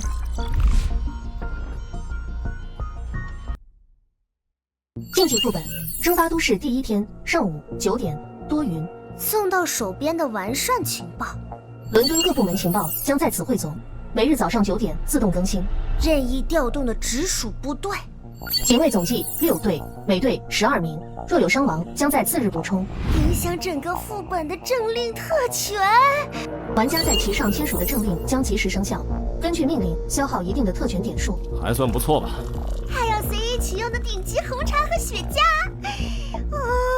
这种好东西在空间里都要专门花点数买的。这一局我们一组优势也太大了吧！警卫的战斗力我检查过了，虽然没有重武器，但整体战力接近精锐近代军队。就算是我，面对这样部队的大规模围剿，也只有逃跑的份。对方在战力上没有与我们正面对抗的可能。不过我们面临的问题也是显而易见的，需要保护的目标太多了，而且分散在这个巨大都市的各个地方。西区2人，北区2人，格林威治区2人，其余3个区域各1人。B 组作为进攻方，可以轻松的集中兵力，我们却会顾此失彼，疲于奔命。这里的茶点也很不错哟。真的吗？我也要。进社城之后，我每天都在吃盒饭啊。你们可以认真点吗？不好意思，我有些话想对大家说。因为某些原因，我这边奖励点的需求有点大，相信大家也都一样吧。失败惩罚、日常生活、强化购物，在神域之中的每一天都需要消耗奖励点数。剩余点数1点，随时会进入血印局；剩余点数4点，随时会进入血印局。就算等级再提升，获得的奖励变多，但开销也会随之上涨，奖励点数只会越来越不够用。连续战败3局，除去归零。这一局游戏我必须要赢，而且我相信只要有决心，就算是新人也能起到不可忽视的作用。不明原因产生的资金缺口2万点，所以为了奖励点，拜托大家拿出全力来，和我一起努力吧。为了奖励点，为了奖励点，奖励点，拼啦！